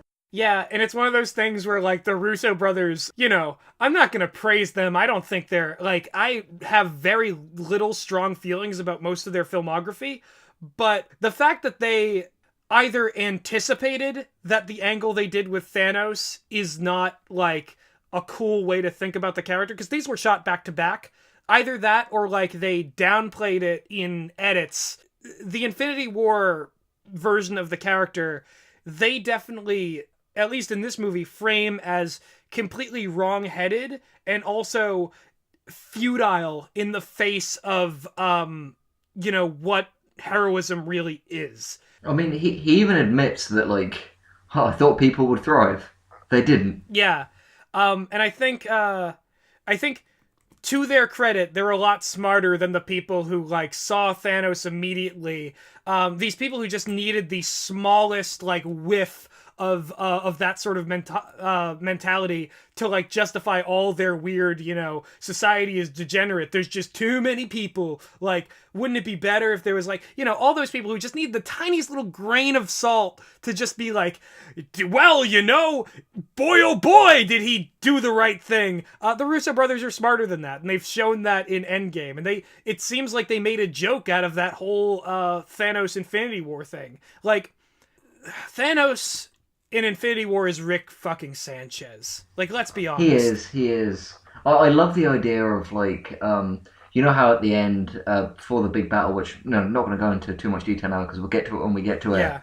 But, when Thanos, like, summons his armies, they're all just, like, the dudes who defend him in comment sections. And his, like children of Thanos are just, like, Ben Shapiro, Jordan Peterson. It's the... like, all walking forward and all, like, with a chant of, well, actually... March of the Chuds! Yes. Here they come! Unleash the Chuds! Yeah, and they're just all, like... that's their kind of, we have blood to spare. Because there will always be guys who weirdly throw themselves on the sword to defend the giant purple movie villain. Fuck the whole Red Skull thing. Let's get fucking Jordan Peterson photoshopped into Ebony Maw. Like, just like, yeah. Well, actually, Thanos has some really great ideas, but, you know, people don't consider. He's so Ebony Maw, because he's such a Squidward. You know, that just, they don't consider, you know, they're just so afraid. And it's just different groups between other groups when they really need to be thinking about the whole of humanity and how you can solve all of our problems. And it's hard, you know? It's hard. You have to become a monster to solve monstrous problems. You have to take chaos by the throat. You have to wrap both your hands around chaos and move your hands up and down repeatedly until chaos is released from the rod, from the spear of destiny, and then you take that spear and you wipe it on a rag because you're finished and your work is good and it's now everyone else is going to have to bask in the great flow of chaos, but you are free of it. It was part of me begging for you to tap you out at some point in that. As you just wrote Jordan Peterson and ex-chaos sexual fanfiction. That's what his... In the middle of our Avengers review. Hey, It wouldn't be on this channel if it was. Yeah. Real talk though, while we were talking about villains that totally have Thanos beat in both the simplicity angle and like their just like their grudge and their goal is completely understandable. Boros from the first season of One Punch Man is another guy who's just like, I conquered everything, but it's not fun anymore. I want to have more fun. Like, that's childish and stupid, but people are like that. He's literally the, I don't know what fucking Hans Gruber from Die Hard is quoting when he says this, but that, like, he looked across his kingdom and he wept for there were no more worlds to conquer. Just this idea of, like, he's reached the top and he's had to stop, and that's what's bothering him. He wants to be a man cub, and stroll right into town, and be just like those other men. He's tired of monkeying around. Oh, Ubedu! He wants to be like Saitama! He wants to walk like him, punch like him. Ooh. I mean, Boros and Thanos are very similar villains in the sense of, like, space dictator inexplicably places a lot of value on Earth. Yeah. Also, in a cosmos of crowded galaxies. Yeah. And also, 1-to-1 Ebony Maw is Garyuganshoop, the ultimate telekinetic power in the universe. Oh, he so is. And fucking, the big guy is basically, is it Melzargard? Melzargard, and then the other is Oedipus, who we see for a split second in One Punch Man. Yeah, before Saitama punches his head off. Yeah. There's going to be more One Punch Man references to come. I feel I just heard, like, Boros' ship hover over your home. Are you okay? No, I'm dead. Speaking of Boros' ship hovering over, I said earlier that this feels like a season of anime. It feels very specifically like a season of One Punch Man. Yeah, in the sense that they had to get them, they basically, they built up. Fuck it, we'll wait. I'll hold fire. All right. I'll keep my powder dry. You're right. We have one more scene. Yeah. Then we're there. Yeah, exactly. We're in the end game of the end game. Okay, so they get the Infinity Stones and then like briefly grieve Natasha's fridging. Yeah, I'm so personally upset for a lot of reasons. And they are too. And it's real sad. And Tony Stark builds a gauntlet, and they're kind of joking because Rocket does a little spookaloo on him. And they make an Infinity Gauntlet, and Hulk tries it on because he's the big boy and he can gamma radiation, and that's how we know, and that's why we know that Hulk was supposed to be always Hulk this movie, because he was made to do this. He was written to do this. This is the thing he's supposed to do in this movie. Isn't it always kind of strange when they can explain, like, specific kinds of scientific radiation coming out of your magical space stones? But anyway, not a substantive point, just something that I think is, like, always funny that they feel the need to science up your... can zap half of the universe away with a snap. It's the moment where Bender turns to the audience and thumps his chest and goes, "I'm 40% Dolomite." Also, isn't it kind of weird, again, this is such a stupid point, but, like, why is Snap? Like, I know because it's dramatic, but, like, surely once they're on, you can just do it. You could jazz hands everyone back into reality. Like, you don't have to snap.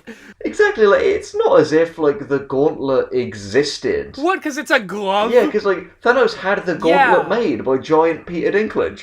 No, he didn't have the gauntlet made by... Wait, he fucking did, didn't he? Like, the gauntlet wasn't an existing thing. He made the gauntlet to put the stones in it. So Tony Stark decided that it has to be a snap again. He's like, that's how you put the magical juice to the tips of these fingers, then you snap and a thing happens. And it's really like, never again will the Infinity Gauntlet be a weapon in its own right. Never again will it be a thing you just use.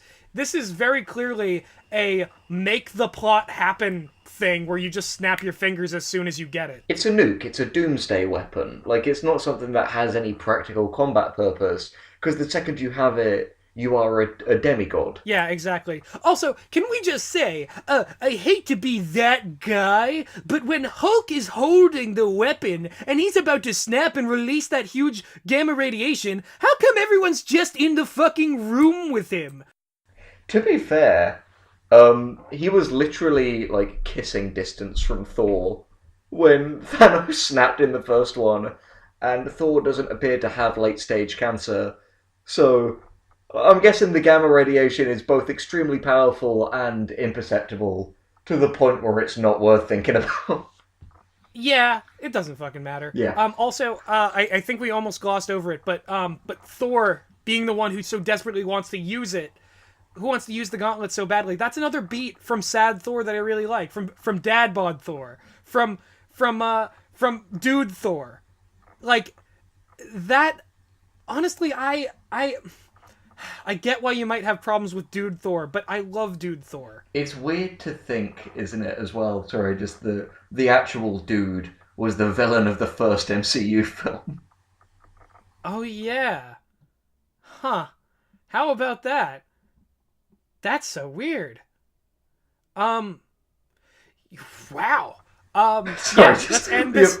No. Let's end this second hour of our Endgame podcast with like a stunned silent reference to the beginnings of this movie. Yeah. It makes sense in context. Yeah, just the fact that it's very specifically Tony that calls him Lebowski as well. Yeah, exactly. The guy who, like, fought Obadiah Stane, played by Jeff Bridges in the first film. See, That's the kind of reference that I can abide by. Oh, fuck. That wasn't intentional. That was not intentional. Ha! Ha! I did not do that on purpose. Let the record show. There you go. There Jesus you go. Christ. Yeah. All right. So Shall we move on to Act 3? No. Because I'm not done. Are you going to try and run out the clock for the last 10 minutes? No, shut up. Shush, I'm not milking this at all. Why would you even assume that? I'm not extending this time. I had something very important to say about Dad Bod Thor, and I'm going to say it, and there we go. And do you have anything to say about that before I say it? No, go ahead. All right, Always. okay. All right, so I think a reason why Dad Bod Thor, Dude Thor resonates with me so much is because I grew up watching Will Ferrell movies. Right. I'm just gonna let that hang there for a bit.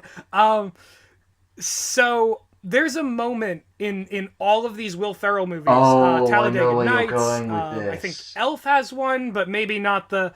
There's a moment in all of these where the guy grows a beard and is upset and sad.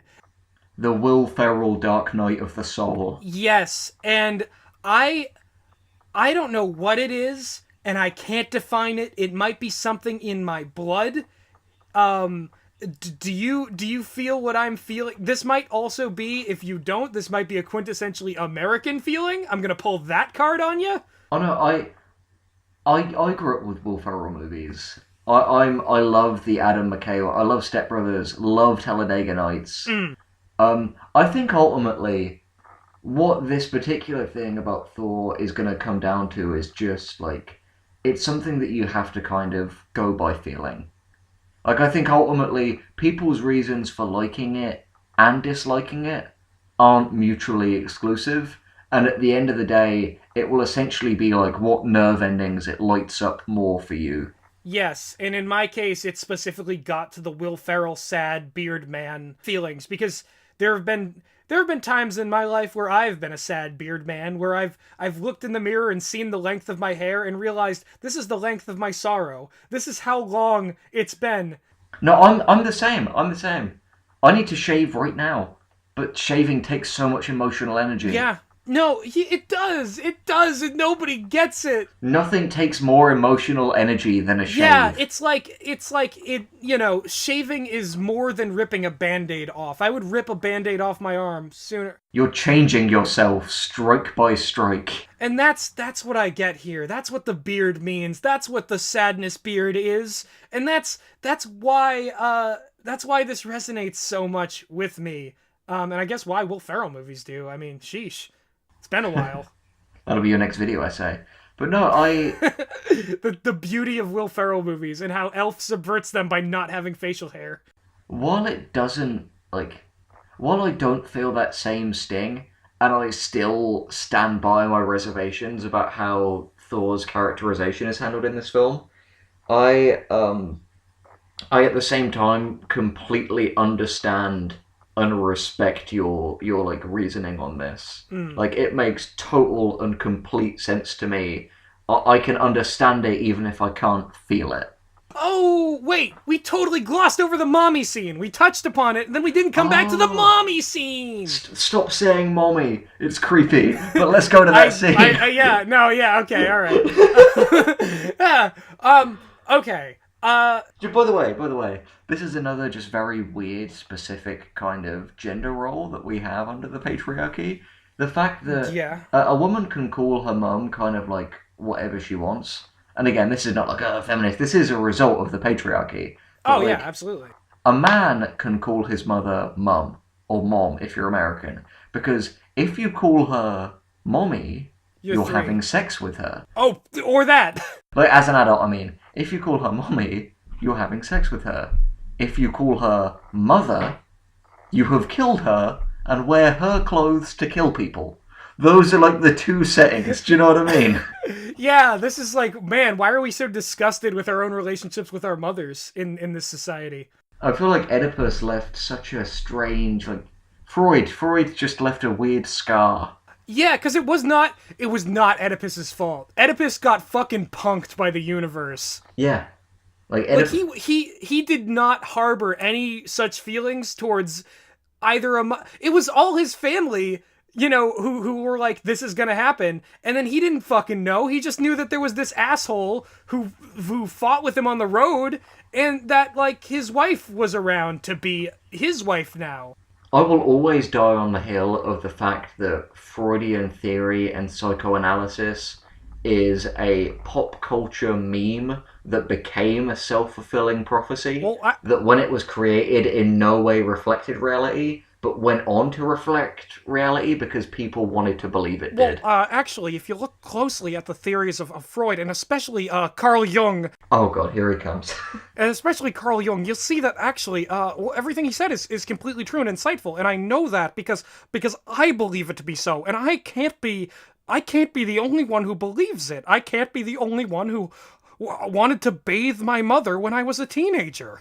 I can't be the only one who wrote a book in complete denial of the strange fetishes and my weird obsession with tradition and rigid gender roles and how it all relates to religion and how I need to crawl back into the womb to be safe, like a lobster would. This isn't something that I think people would have expected from this video, but I will now say that psychoanalysis is the nuclear runoff of an egoistic societal sickness. Anyway, it has been 0 minutes since the last Jordan Peterson impression. Yeah, can you believe that? Like, I feel like people who come to this and listen to this whole thing, God bless you, me, who is listening back through this. I think, like, in a sense, it will give you that weird feeling of disorientation you have after sitting in a cinema for 3 hours and coming out and being baffled that it's not dark. Okay, so... But anyway, the mommy scene, what do you have to say about it, honestly? Like, I don't have a great deal on this. In the context of this movie, it's whatever. But I think that it's important because Thor the Dark World, I haven't seen it in a while, but I don't think it was it's not the best Thor movie, might be one of the worst Marvel movies consensus-wise. I did like the weird, funny energy that those early Thor movies had. I thought the whole, like, like slice of life fish out of water thing was pretty funny. Thor Ragnarok's version is far superior, and I guess that's what I'm getting at. In Thor Ragnarok, you get to get the heartfelt goodbye essentially to Loki. A heartfelt goodbye that, isn't really paid off in the beginning of Infinity War, because that's just cruel. But you get the heartfelt goodbye and, like, we're brothers forever sort of moment. You get the whole Odin, like, I'm not disappointed because you couldn't be me, I'm disappointed because you tried moment. And that's, like, closure there. You get his closure with his sister Hela, which is like, you're the worst and you broke all my toys. Enjoy this house burning down with you in it. Like, you can keep this mess that you've made. But, Thor's mom didn't factor into that at all. And because she died in Dark World. So I think in some ways, this is giving that character a proper send-off and kind of honoring, that part of Thor's life. We don't always see the man behind the bombast, but between this and Thor Ragnarok, I think we managed to kind of actually, he did love his family, and he didn't always show it. And, usually you think emotionally closed off people are like stoic, like, I don't need anybody. But Thor hides that behind bombast and fun.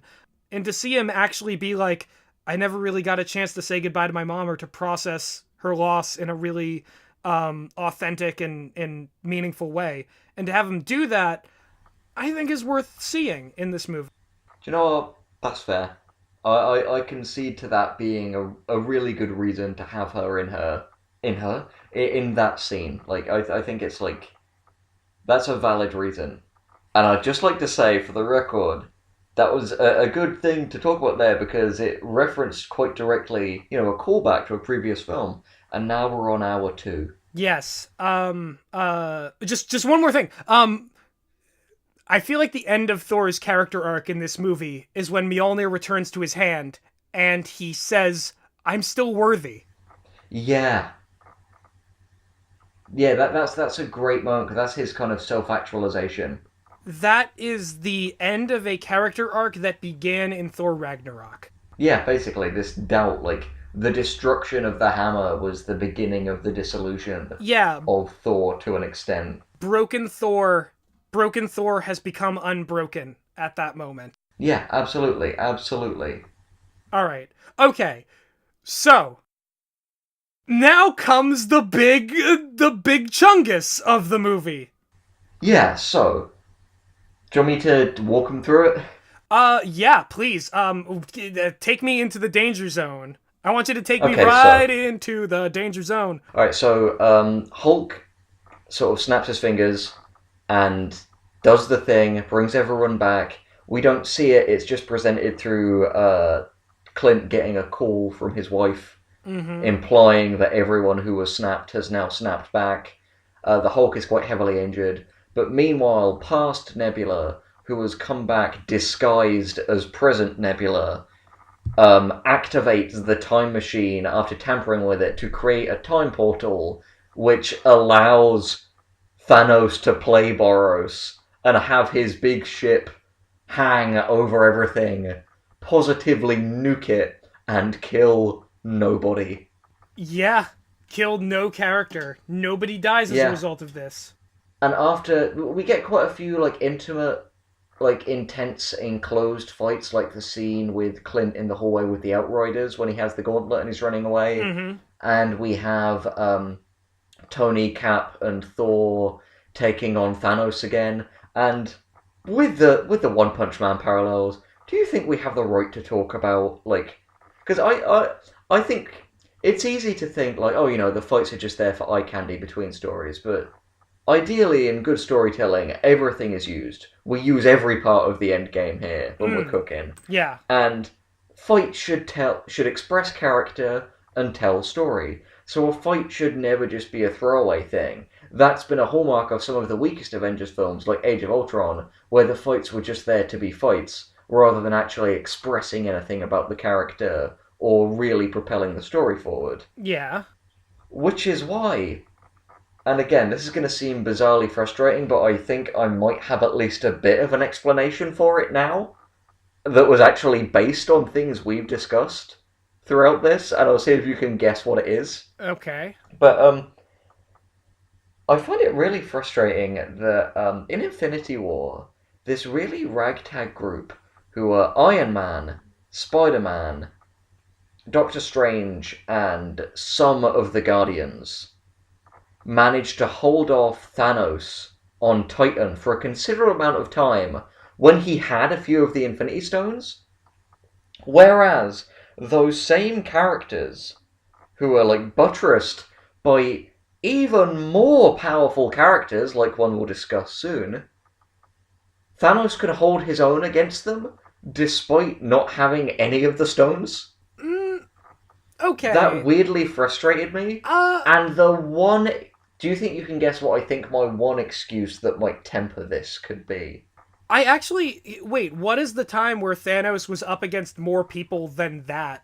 More people than in Infinity War. Then, because in Infinity War, like, Doctor Strange was there and Spider-Man was there. Like, there were, like, legitimately, like, a lot of powerful people there. And I think Cap, Iron Man, and Thor, who are, like, 5 years out of practice, it makes sense that he could, like, wallop them, you know?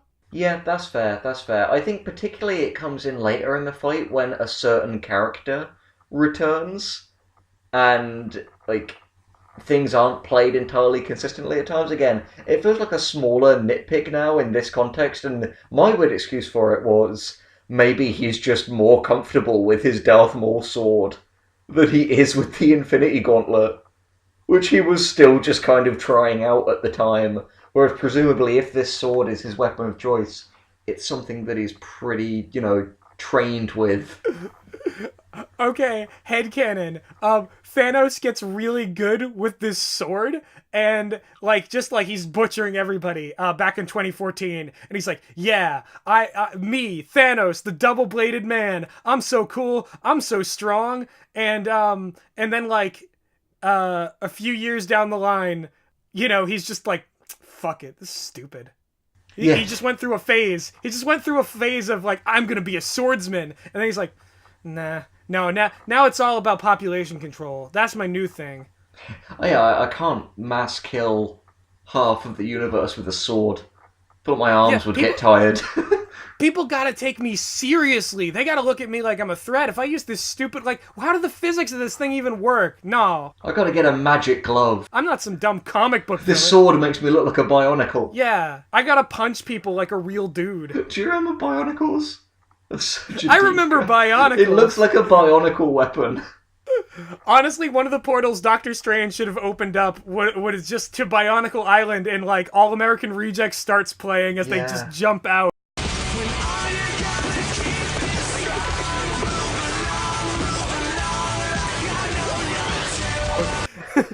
Even when your hope is gone, move along, just to make it through. Can I just say how intensely One Punch Man-y was everything from the point when the ship comes back?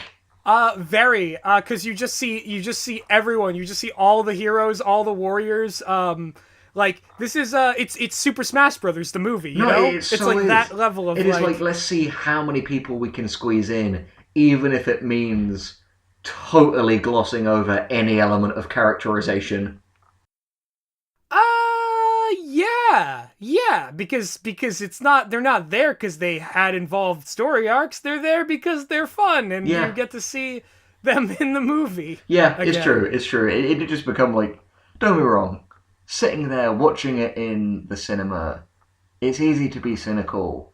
But in my brain, during that big fight, I was just like, fuck yeah, fuck yeah, fuck yeah, fuck yeah, fuck yeah, fuck yeah. Yeah. It does engage with your primal, this is awesome senses. Yeah, and the thing is, you get your Thor, Captain America, and Iron Man fight against Thanos, which has the big pop, the big story moment of, and comic readers already knew this was coming, but Captain America wielding his shield and Mjolnir and fighting back against Thanos. Captain America is if Moomin Rider's body was as strong as his heart. That is Captain America. That brings tears to my eyes. That is the most beautiful thing. That is the most beautiful short sentence you have ever spoken. Also the nerdiest. Yeah, well, I think out of all of them, Captain America he is a hero. Like, there is no self-interest. Like, he is like a genuine capital H hero in the same way that Moomin Rider is. And if Moomin Rider was as strong as his will to do good, he would just be Steve Rogers. Yeah, yeah. And he comes the closest on his own with no tech to just handing Thanos his ass. And okay, so that fight happens. There's some toss-ups with the Infinity Stone. Nebula ends her nebulous character arc, which I do mean that it's kind of vague and weird, but it does end with her like, I'm like reconsidering myself. I'm gonna kill my past self. Which is it's a perfect kind of metaphor.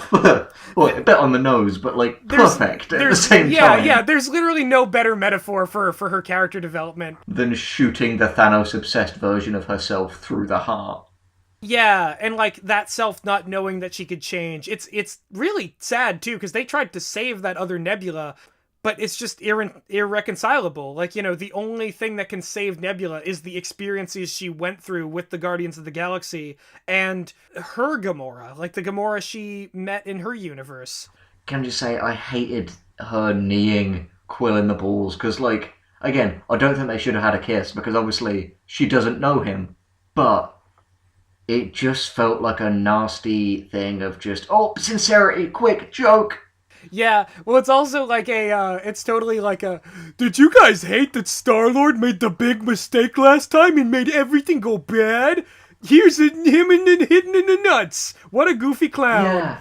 And it's like, okay. Yeah, I hate that shit. It's pandering to the lowest common denominator. The thing is, like, I get people being apprehensive that Thanos won, but to blame Star-Lord the character, like, you do realize that the puppet strings were making him do that, and they were also well-placed strings, because that's the type of character he is. It would be completely out of character. Yeah, it was entirely consistent. Yeah, it's like, if you don't like that moment, you don't like Star-Lord. Like, whatever, fight me. Yeah, but yeah, this fight is super. It's just anime as fuck. Like, these films have been getting more and more anime as they go on, and I think they reached peak anime in this. Okay. With just all of the different, and I'm not saying that as an insult, I should clarify. Yeah, and I was going to go on to say that... Because I love the care that anime puts into fights. These are the good things you should take from anime. These are the good things you should take from anime, as in, like, big epic scale conflicts, and, like, you know, lots of characters working together who stand for ideas, like going in and fighting. That's the good stuff you should take from anime. I'm glad that there's no stupid everything else about anime. Yeah, definitely.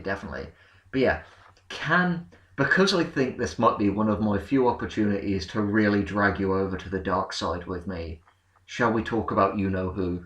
And how she was shafted by this film. Give it to me. Give it to me. Give everything to me. Not only did they waste Captain Marvel, I feel like they actively threw her to the Ben Shapiro dogs. Whoa! Wait, no! Okay, hold on a second, but continue, because I don't have enough of an argument to say anything that I disagree with. Because, for a start, not only did they surround this film with hype to the extent of making the coveted post-credit sequence of Infinity War all about Nick Fury's last act before turning into dust, being to bring Captain Marvel, like the trump card, into this, and the fact that her being in it was such a big part of the advertising, like constantly showing that I like this one scene, and all of that other stuff, to have her only piece of narrative utility in the first scene, in like the first like 2/3 of the movie,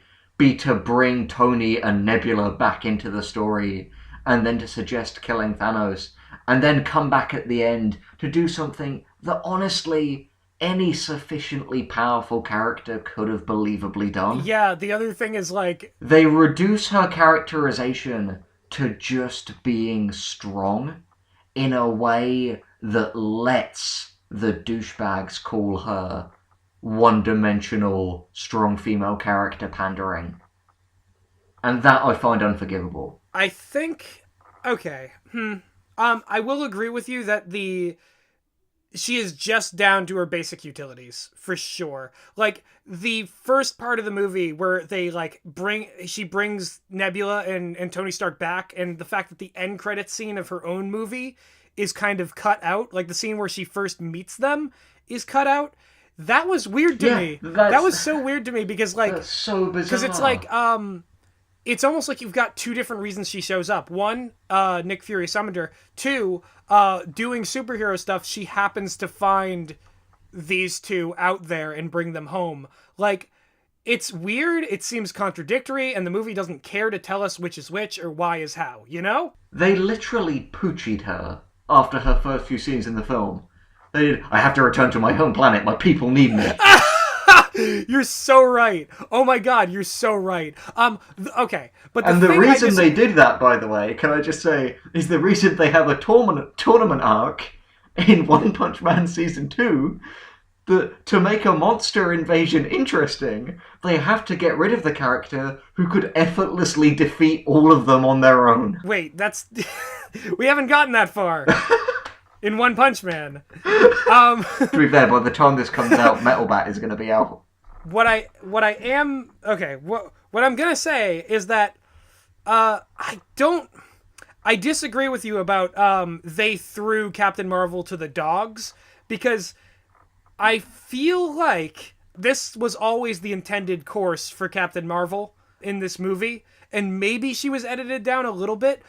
However, there is no way that these, subhuman filth, this horde of goblins, these people who have been, attacking Brie Larson on social media, who have been who dogpiled this movie's ratings first. There's no way that these people are actually a threat to the industry or actually taken seriously. If Captain Marvel's role was whittled down, that is worth discussion in its own right. But those people... I'm sorry. I feel the need to cut in. I'm not saying they did it intentionally. Okay, then I can agree with that. But I'm not saying that they pandered to those guys by throwing Captain Marvel to the dogs. I'm saying that with the way that they presented Captain Marvel in this, they reduced her purely down to just being strong, and that's all there is to her, which inadvertently just gives these douchebags all of the ammo they need to go. Like, I was watching the Your Movie Sucks review of this, and I was like, oh, and she's such a boring character because all there is to her is that she's strong. And it's like, yeah, but she was great in the movie being written by people who clearly love this character, writing about her. Do you know what I mean? The thing is, I don't even like the character Captain Marvel that much. She's not, she's not Broken Thor, all right? She's not my Broken Thor. Oh yeah, she's not reinventing the wheel, but I still think they do her a disservice in her characterization and use in this film. Yeah, well, okay, I read the Richard Brody article too, because Richard Brody, he's an interesting guy. Richard Brody is a dude who is a professional critic for The New Yorker, and he has some really spicy hot takes that come from a long line of looking at films and piecing them together. He's not Armand White, but sometimes he goes against the grain. He does not like the Star Wars movies. I cited him in my Nostalgia I Cast You Into the Grave, which is a quintessential video on this channel that I'm shamelessly plugging right now. But he also gave a negative review of Endgame, which is why it's pertinent. He's one of the 4% of critics who gave negative reviews of it, and one of the things he did cite was that Captain Marvel shows up and her personality is just dialed up to camp confidence, and that's about all she is. Yeah, no, honestly, I completely agree with him, because the thing is, the characterization that they've given her in this film, when she says things like, oh, we're just going to go and kill Thanos, and you didn't have me before, you just know that because they're spending the whole rest of the film facing Thanos, and they've got to like pull out everything they got. That is the moment where everyone who, was angry that Rotten Tomatoes removed pre-seeing the film reviews sat back and just thought, silly woman, so arrogant. She just doesn't understand the gravity of this situation, unlike the other characters. But, well, yeah, okay, yeah, but And I'm not putting intentionality on anyone in this for this. I'm just saying that this stuff comes as a result of them handling her character not maliciously, but sloppily. Yeah, I get that. But there's the thing about that reaction to Captain Marvel is that like no one would have that reaction to someone like Saitama in One Punch Man, who literally just is that character, who like would just be like, yeah, all right, I'm gonna go stop the bad guy. Nobody would have that reaction, and I think having a character who is just the female equivalent of that and just played straight, more screen time definitely would be a plus, but her just doing what she does and being confident about it and not needing this whole, am I good enough, or like, can I do this for the man I care about? Having a character who is just raw confidence is like, that's fine. You can do more with that, but I honestly think like these people don't get to frame that as a bad thing because they have to reconsider whether or not they enjoy characters who are just that but male. Well, yeah, I think that is, if we're going to call the beast by its name, that like people are sexist. They have a fine, like they're fine with Saitama because A, it's kind of played as a joke, and B, you're kind of used to powerful men and things.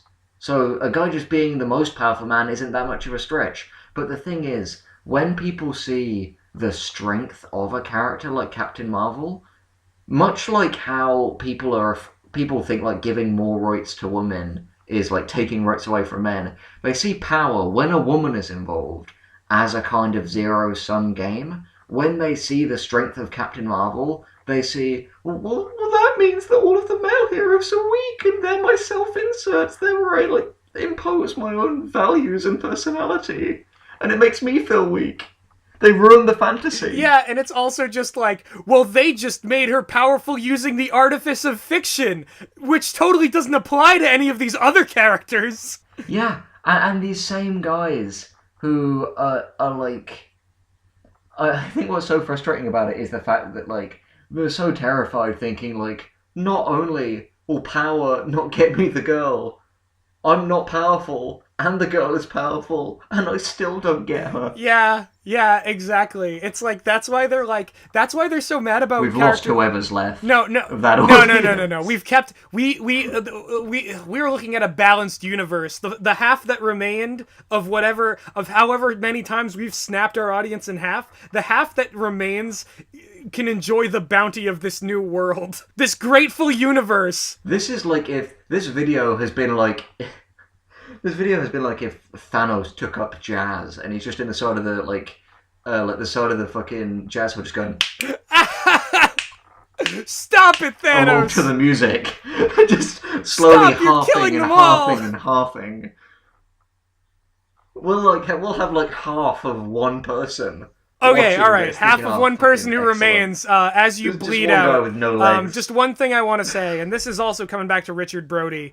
He also gave a negative review of Captain Marvel, which I read because in the context of this movie, like, I saw the link from the Endgame thing, and it's a valuable framework to have. Yeah, his main criticism for the movie was one that I haven't seen addressed because it's drowned out by like the nonsense of all these like blind people who don't even know Brie Larson, who just have ascribed a personality to her. Yeah, exactly. His criticism of Captain Marvel was that although it is like very bold-facedly like about the empowerment of this one woman and how she's like overcoming gaslighting and like overcoming society and like moving forward, that's all good and that's all progressive, but it's all done through the lens of isn't the Air Force so great, and isn't this valor, and like isn't this like kind of an arm of getting people to, to enlist and to fight back again, because anybody can die for their country. Anybody can, like, embody the virtues of freedom.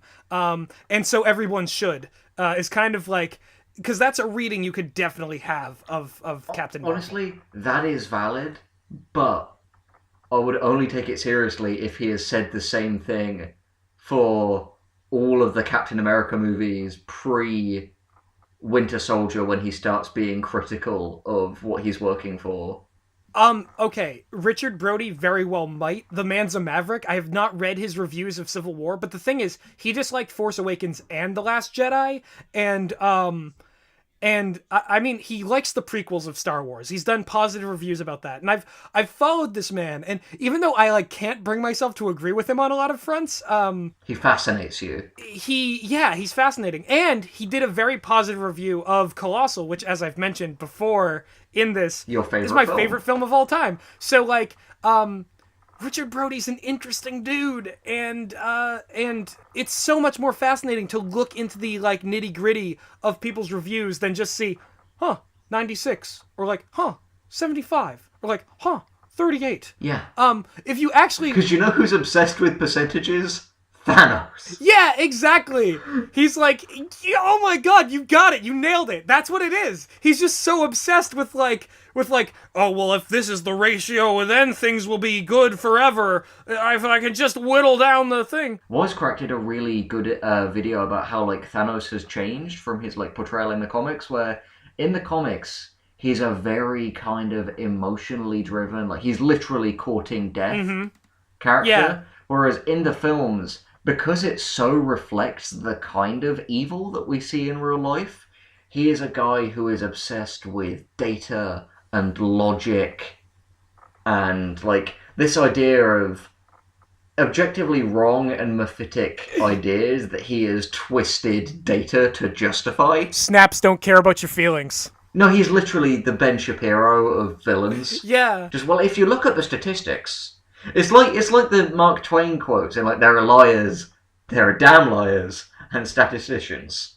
Yeah, it's so true. And just one more thing about the whole, because we've talked about the whole Captain Marvel thing, but just one more on the whole sexism angle.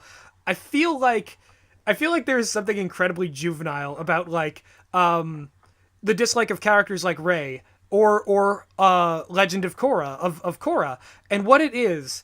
I've got this theory, and it's what if you're the kid who got beat up and got your lunch money stolen and got put down for being an awkward weirdo, and there was a girl you could never get who was dating that guy, but they were the same person, and they tormented you through high school. That's what these people... No, that is who these people see. Yeah, that is my psychoanalytical thing. Fuck off, Freud, you've had your time, but that is it is the girl bully. It is the girl bully that these people fear. No, it's the kind of no girls allowed thing. It's them thinking, why can't we have something that girls won't take away from us? Because they perceive... It's just... All of these people perceive everything as a zero-sum game. There are winners and losers. You either have it or you don't. I mean, it's why fucking Donald Trump constantly frames everything as either it was the win, it was the biggest win, it was the best win, or they were losers, they were babies, they were pathetic, they're not winning. Thanos doesn't look too dissimilar from Trump, let me just say. An ice cream van has just gone by in the background, so we'll have a little bit of that music. Excellent. We get fantastic. copyright claims. Wow, it feels like we're 30 minutes into the third hour of this, and it's just been a lot of waffling and a lot of just seeing things and hearing things that we've been waiting for, but ultimately the conclusion's still a ways off. Yeah, I think it was cool to see Captain Marvel turn up and just effortlessly blow up Thanos' ship. Again, that was so One Punch Man. She is the Saitama of this show. Also the classic MCU meme of, big airship blew up. Don't worry, body of water right there. Don't worry about it. Exactly. It's just no worries. It's just Winter Soldier, this one. The number of airships they've had to take down in this thing. But yeah, just the fact that There's got to be like some guy in like the MCU who's like, you need a giant artificial lake in the case of an alien spacecraft landing and getting blown up? Well, come on down to Big Hal's artificial lake farm. We can dig a lake in no time. We got superhumans. We got that's the business model the Vulture should have done. What an asshole! That guy, fuck the Vulture. That man was like, we can't mine this alien thing because the government needs to get in here. Instead of blaming the government, he should have just adapted his business model for the new age. Time is changing. You don't want to go back to the coal mines, motherfucker. You shouldn't have voted for Trump if you wanted change. Yeah. Anyway, I feel like the stuff I was talking about with my inconsistencies of like Thanos' power really comes to the fore when Captain Marvel dick slaps his personal vessel in literally, I think, about 10 seconds, but he can still throw her like a rag doll in some scenes. Well, the thing is, he had to take the power gem, which by the rules of the universe is the only thing that could have done that.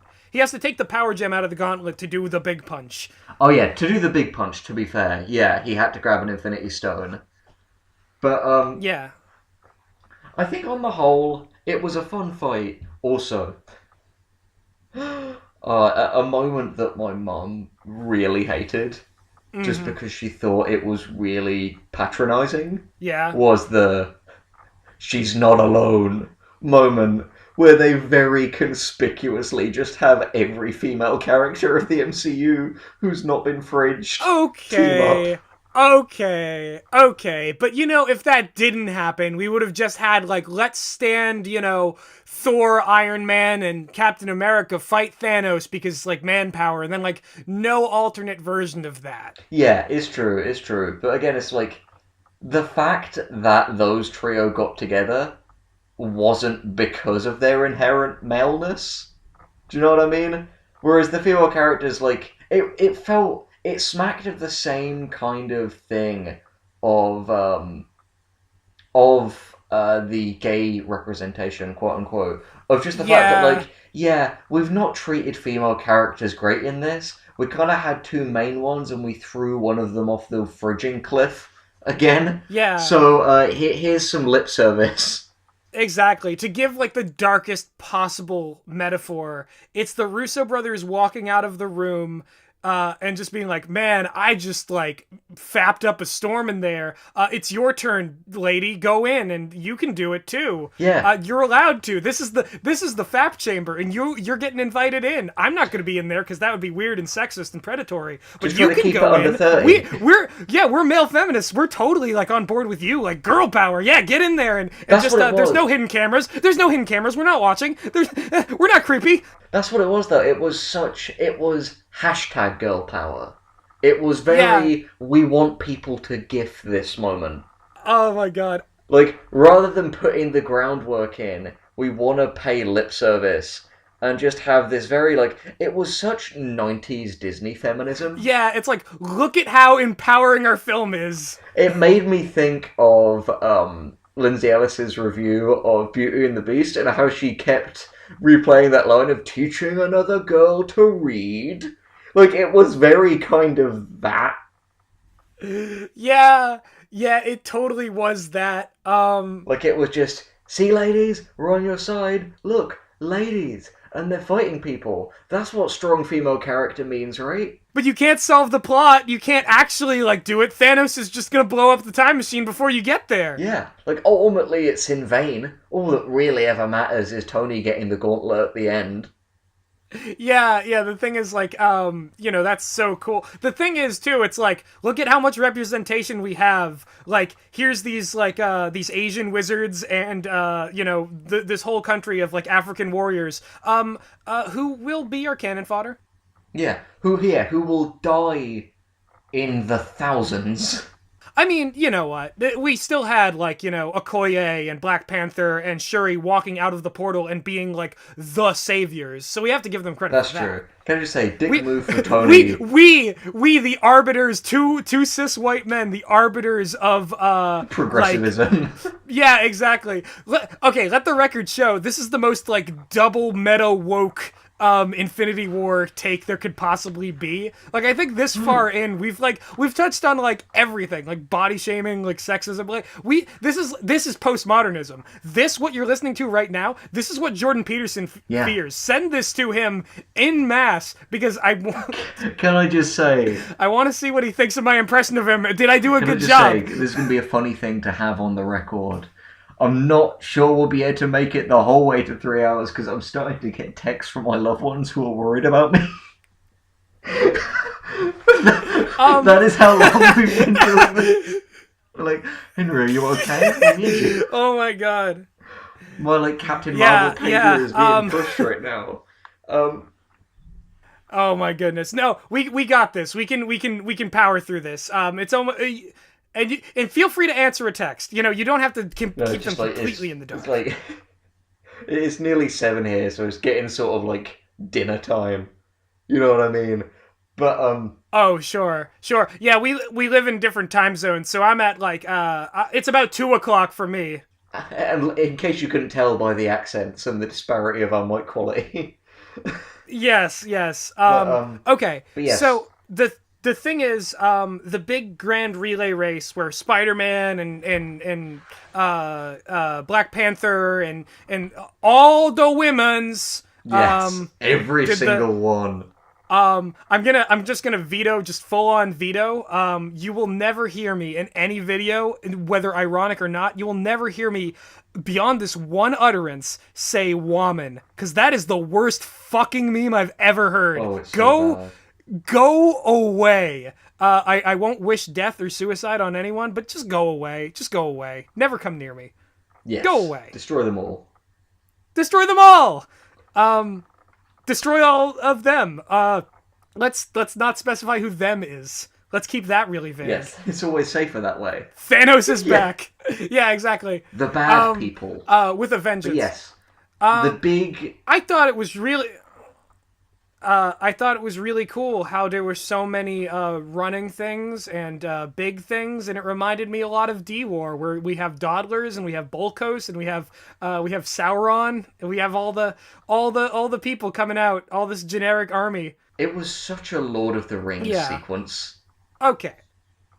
Also, how what was I gonna say? There's this great tweet by Sean of Sean and Jen. That was like, it was like, my favourite bit in any Marvel movie is when they fight a bunch of identical bad guys that you can't tell apart. That's always the best bit. Oh, Sean. He gets it. What a good guy. Sean, if you're listening, which I can't fathom in any universe that you would be listening to this, I hope you would. You're a cool dude. I would love to collab with you. I love Sean. Yeah. But anyway, I think that's what it is. Let's end the Endgame, shall we? Yes, okay. Let's talk about what happens here, and I will finally, in a little while, give context to my enigmatic hatred of Tony's daughter. Yes, and then we'll do like a more like vague tone discussion thing. Probably, right? Yes. Okay. So the way the big hullabaloo ends, the big brawl for the centuries, the big smackdown, smashdown, like jamboree, the end game. The way this all ends is that Thanos does a fake out snap because he thinks he's got all the things, and he doesn't have all the things. Tony Stark has all the things, and Thanos says what he said at the beginning of the movie. He says, "I am inevitable." And Tony Stark says, "Dude, you have no Quran." No, he doesn't say that. He says, okay. There's a lot of context to that, but fuck it. All right, fuck it. We're another tangent. We're right at the climax, but another tangent. So there was this like viral video many years ago where there were these people in the park who were like Islamophobes, and they were like this like very Christian, very fundamentalist group, and they were burning Qurans in the park, and the viral video is a man who snuck up while they were like giving their hate speech and took the Quran off the grill and like ran away with it. And that's genius. And they're interviewing the guy, and he's that's like, Captain America who did that. Yeah, this man was like, they were saying something about burning the Quran, and I turn around and I hold up the Quran and I say, "Dude, you have no Quran." And the full story on that guy is that he was at the Jon Stewart's Rally for Sanity in 2011, or 2010 or 2011. It was my freshman year of college. I know because I was there. I was in Washington, D.C. At this big event, which was to kind of rally together and bring people, bring people back together and to get the country behind sanity.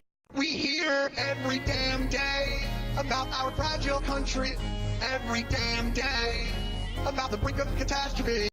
In retrospect, didn't work very well, and was kind of trying to, appeal to a common heart of America, and not realizing that half of the people don't have hearts. Thanos again. But anyway, this man was there, and he was given a medal, basically a Captain America sort of medal of like, yeah, you done it. And Stephen Colbert ran up, took the medal from him, and said, dude, you have no medal, before giving it back very graciously. That's so Stephen Colbert. Snuck up behind him and took his Koran. Said something about burn the Koran. And I was like, didn't you have no Koran? Didn't you have no Koran? Anyway, Iron Man does a very similar thing, which is just as cool. And he says, I am Iron Man, and snaps his fingers. And That was a great line. I'm not gonna... Yeah. I don't care how, I teared up. 10 years! It was so good. 10 years for that. And you get to see Thanos just watching all of his stuff go away, and you get to see big purple baby Thanos blubbering and being like, Yes. but why? My army was everything. But I just wanted to help people. I just wanted to do good. Where did I go wrong? It was the classic villain ending of it's just so glorious when a villain doesn't die straight away. They live just long enough to realize that they got outclassed. And he's got nothing to say. He has nothing to say. He just sits down and goes. How's that for inevitable? Yeah. Because it's what could he say? It made me think quite a bit. It was similar in a lot of ways, but also beautifully different to the defeat of Bill Cipher at the end of Gravity Falls, because it's very specifically in the context of being outmaneuvered in part of a mutual sacrifice. Yeah, absolutely. With Grunkle Stan being Tony Stark in this situation, and much like Bill has his little moment of just freaking out as he realizes he can't get out. And none of his ideas can, essentially save him. Yeah. Weird And Mageddon's just over. has to resign to his destruction. Thanos looking around and just realizing, not only did my plan not work, not only am I being killed, I am not, having my head chopped off as this, William Wallace-esque martyr for a cause. I am being just wiped from history along with everything I created. My legacy is just ash, and then not even that. Yeah. All of his worst fears are realized in one beautiful wordless sequence where he just sits down, sighs, and disintegrates. He accomplished nothing, because when you are Thanos, even if you win, you lose. Yeah, a guy who wanted to be a god. I think, so much more so than someone being outstrengthed. There is nothing more satisfying than seeing, someone who truly thought they held all the cards getting outclassed. Again, that's why it's comparable to Bill Cipher's. Up until the very moment he was defeated, he thought, I had this in the bag. I was ready to snap. I'd said my line, and then, what's this? Oh no. He was around just for long enough to realize just how thoroughly he got dick slapped. Exactly. So anyway, Tony got a little burned after he did the thing, and he proceeded to go. Iron Man is no more. There's no more Iron Man. He's dead. He is survived by his dear friends and his daughter, whom Henry still hates. Please. Is it time to elaborate? Oh yeah. Okay, we're at the Tony Stark funeral right now. Iron Man is dead. He's in a little urn and he's floating off, and everyone's here. His whole family, all his friends are here. Tell his daughter why you hate her. Do it. Thing is, I hate her because her very existence is purely an act in emotional manipulation. She has no plot utility beyond making you feel just that little bit more sad when he dies.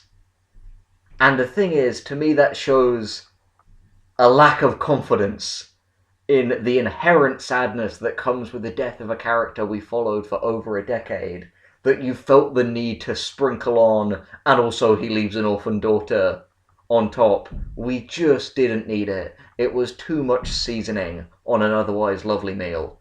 That is Tony's ending. What do you think? Full on disagree, because that would be... Interesting. No, because that would be... There would be no payoff for Chekhov's baby bump.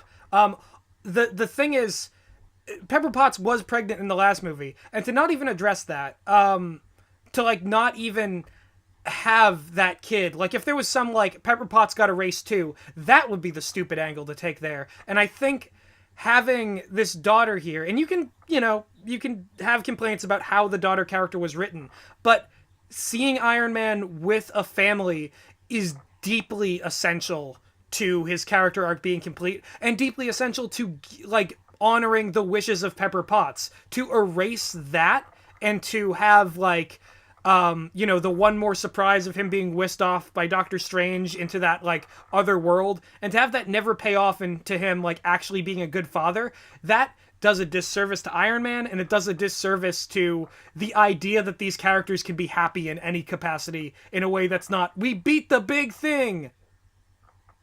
That's fair. I'll give you that. I will give you that. I will step off a little bit on this innocent girl who's done nothing wrong, who definitely isn't manipulating us in a Last of Us, like, or God of War-esque way. It is a little bit manipulative, I will admit that. Yes, that's what I thought. But that's what children are, They're these things that, you have them, and then they, like, manipulate your empathy, because you're like, oh no, like, suddenly all of the world's issues matter because this person has to grow up in it. And, there has to be such a thing as, like, innocence. It has to be preserved in this world, We can't just go into that dark night just willy-nilly because there are people we're leaving behind. I feel like... I'm saying that children in real life are a tool to emotionally manipulate people, is what I'm saying. They're the only reason why vast sectors of the population give even the slightest damn about the world. Because, like, the idea that I can't just be a nihilist because I got a kid, It would be mean to them to leave them in a world. It's like, oh yeah, you just kind of want to be immortal through your kid. Like, you want to be...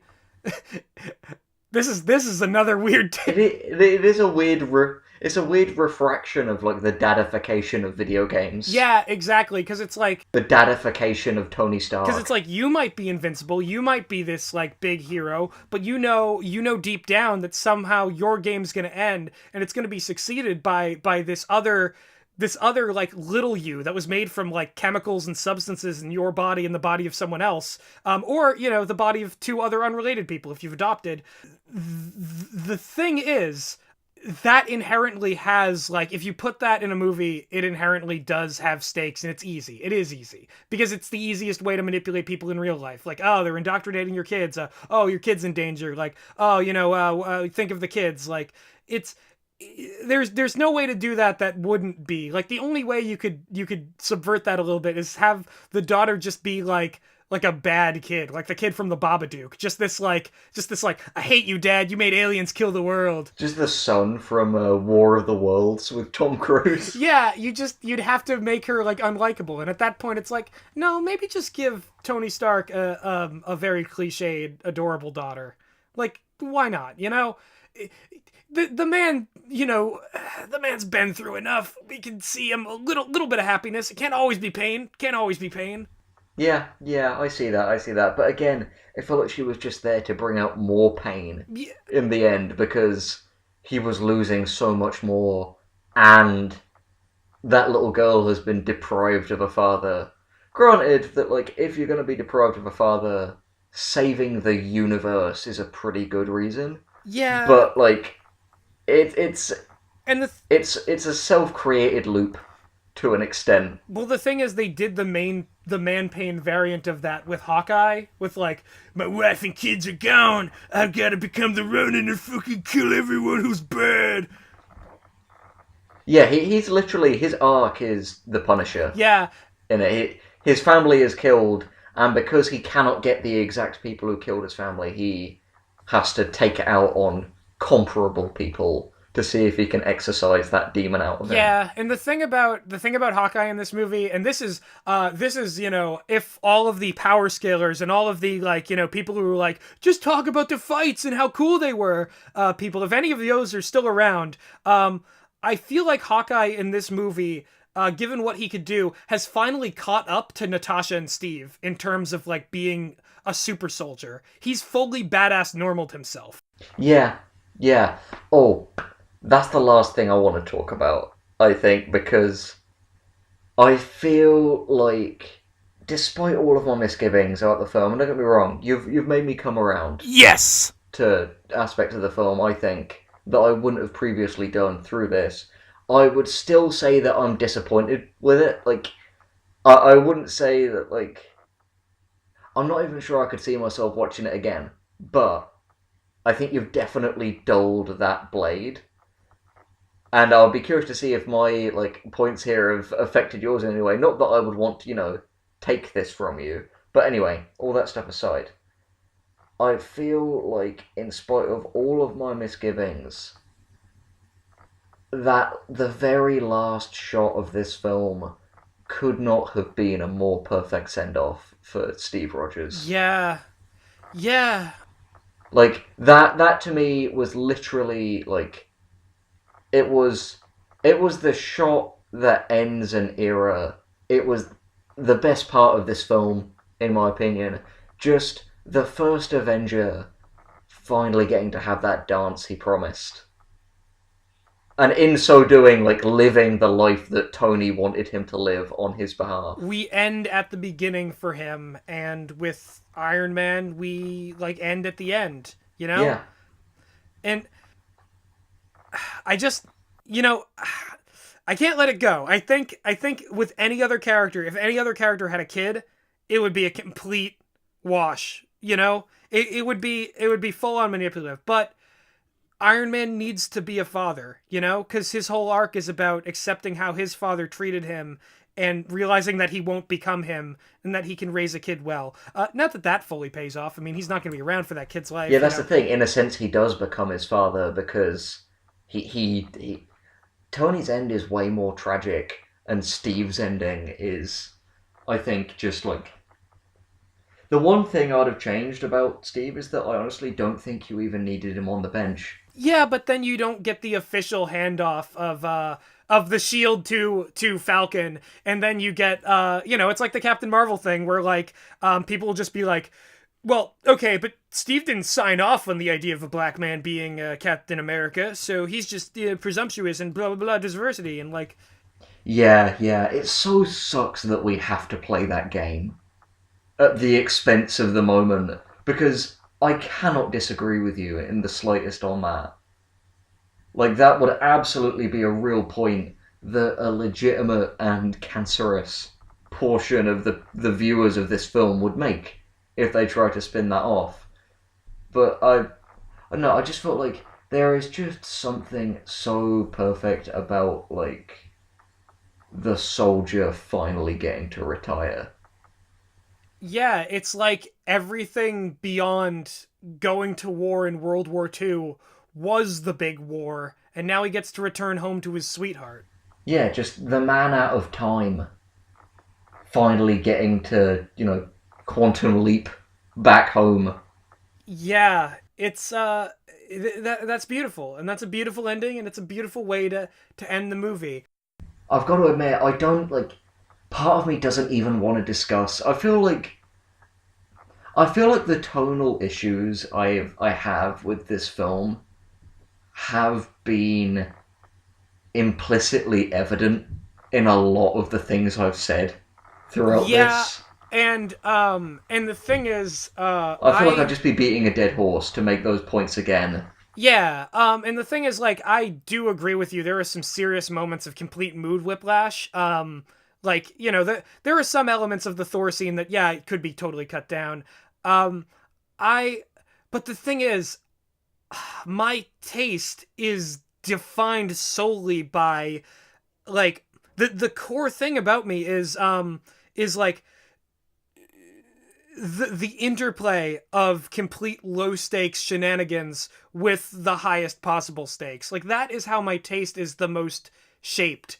And, like, I don't know, I just can't bring myself to, like, you compare this movie to Infinity War, and, like, fuck the dour, like, sour world that Infinity War put us in. Like, fuck the hero's journey that Thanos goes on that takes us down, like, this, like, you know, I've said it before and I'll say it again, like, Rick and Morty-esque rabbit hole. Of, It like, does, it does. yeah.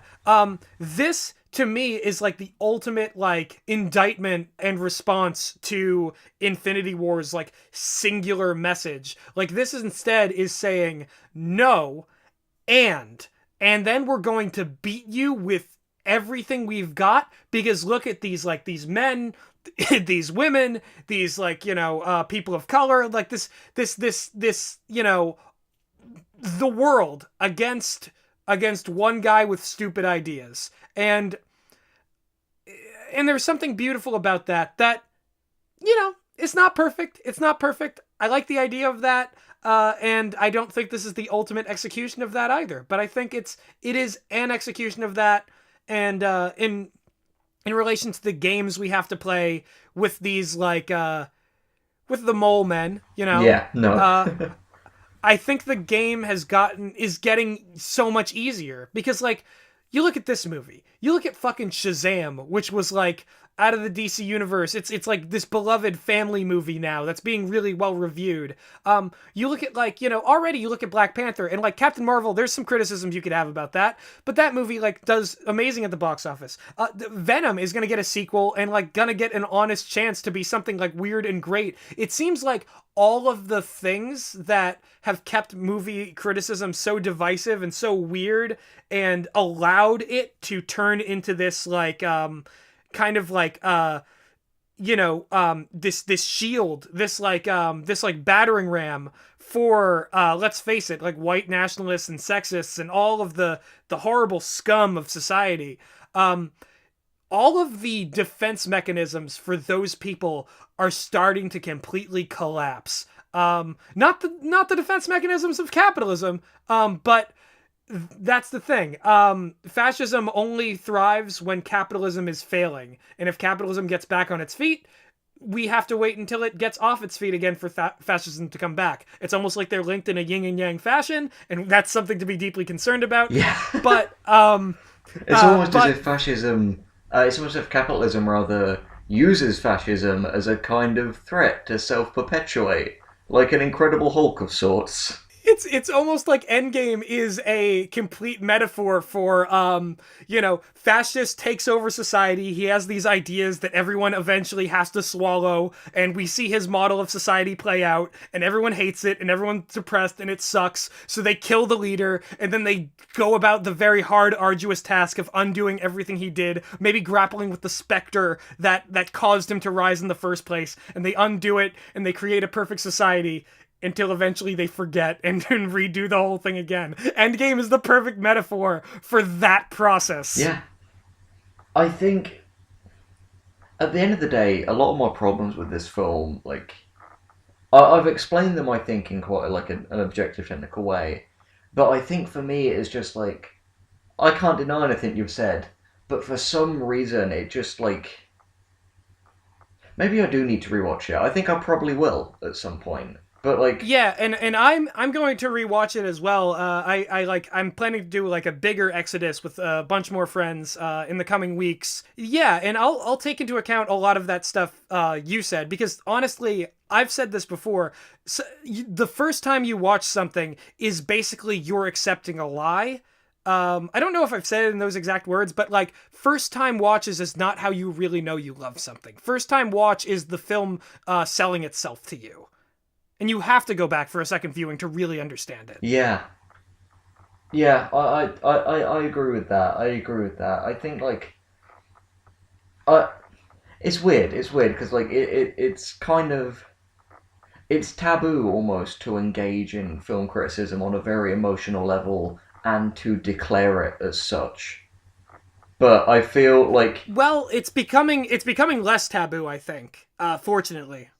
I feel like something about this, strangely, like, I don't know what I wanted from it. I don't know what I wanted from it, but I felt like it didn't give me that. Do you know what I mean? Yeah, okay. I have a theory. And stop me if you disagree with anything I'm about to say. When I left The Last Jedi, and it's a very similar feeling to this movie, there was a joy. There was a joy that storytelling had in some way been uprooted and changed, and that we were finally evolving past this like one monomyth, past this like, you know, idea that movies need to be paced a certain way, like past this save the cat thing, that there can be not the norm, mind you, but there can be exceptional things that rise above the mold of what we know as storytelling, and that they can exist sometimes.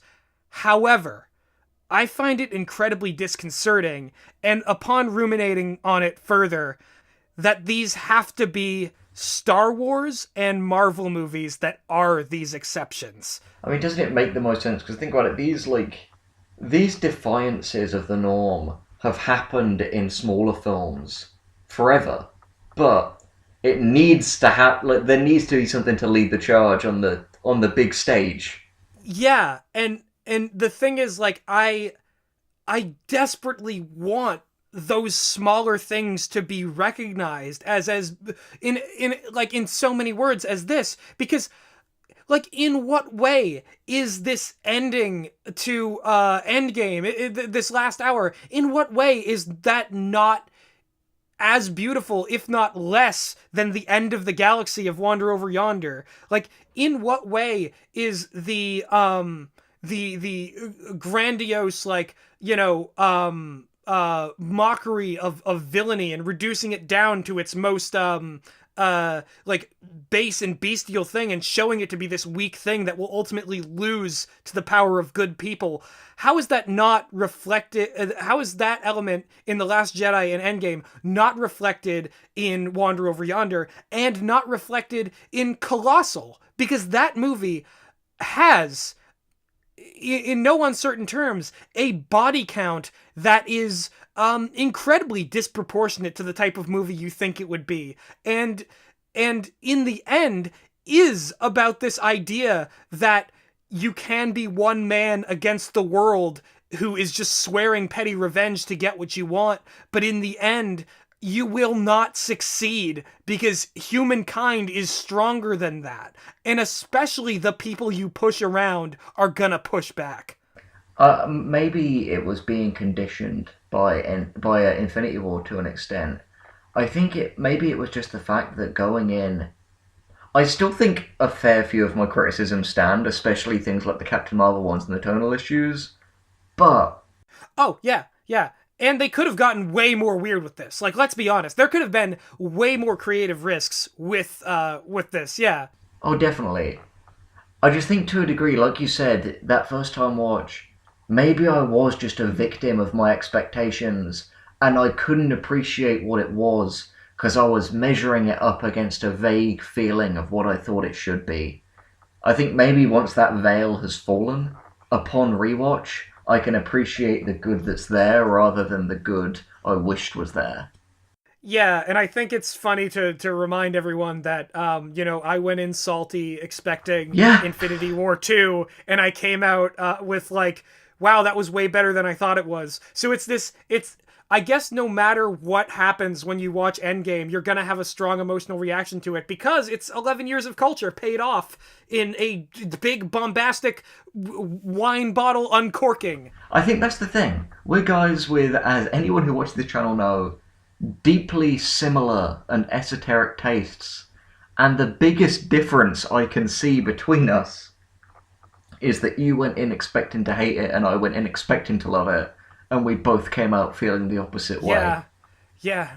That, I think, is the most interesting part of this kind of double-blind experiment. Oh, hey, and guess what? We fucking did it. We are the length of Endgame, and more so, we fucking made it. We made Endgame 2! That's not what it's gonna be called. We made Endgame 2.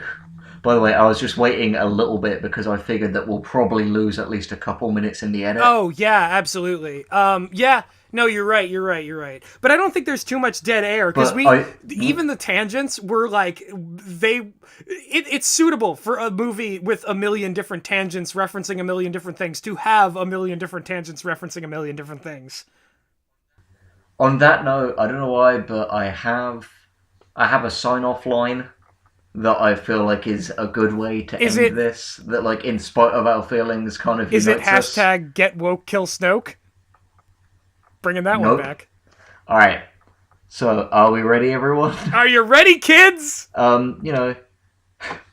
Endgame summoned a lot of complex feelings in us, and as you've seen throughout this 3 hours, the bravest of you will have sat through. It stirred a lot of passion, but do you know one thing that I think is a truly uncontroversial point that I feel like everyone who watched this film and has followed this universe and has sat through this behemoth of a video can attest to? What is it? He was Iron Man.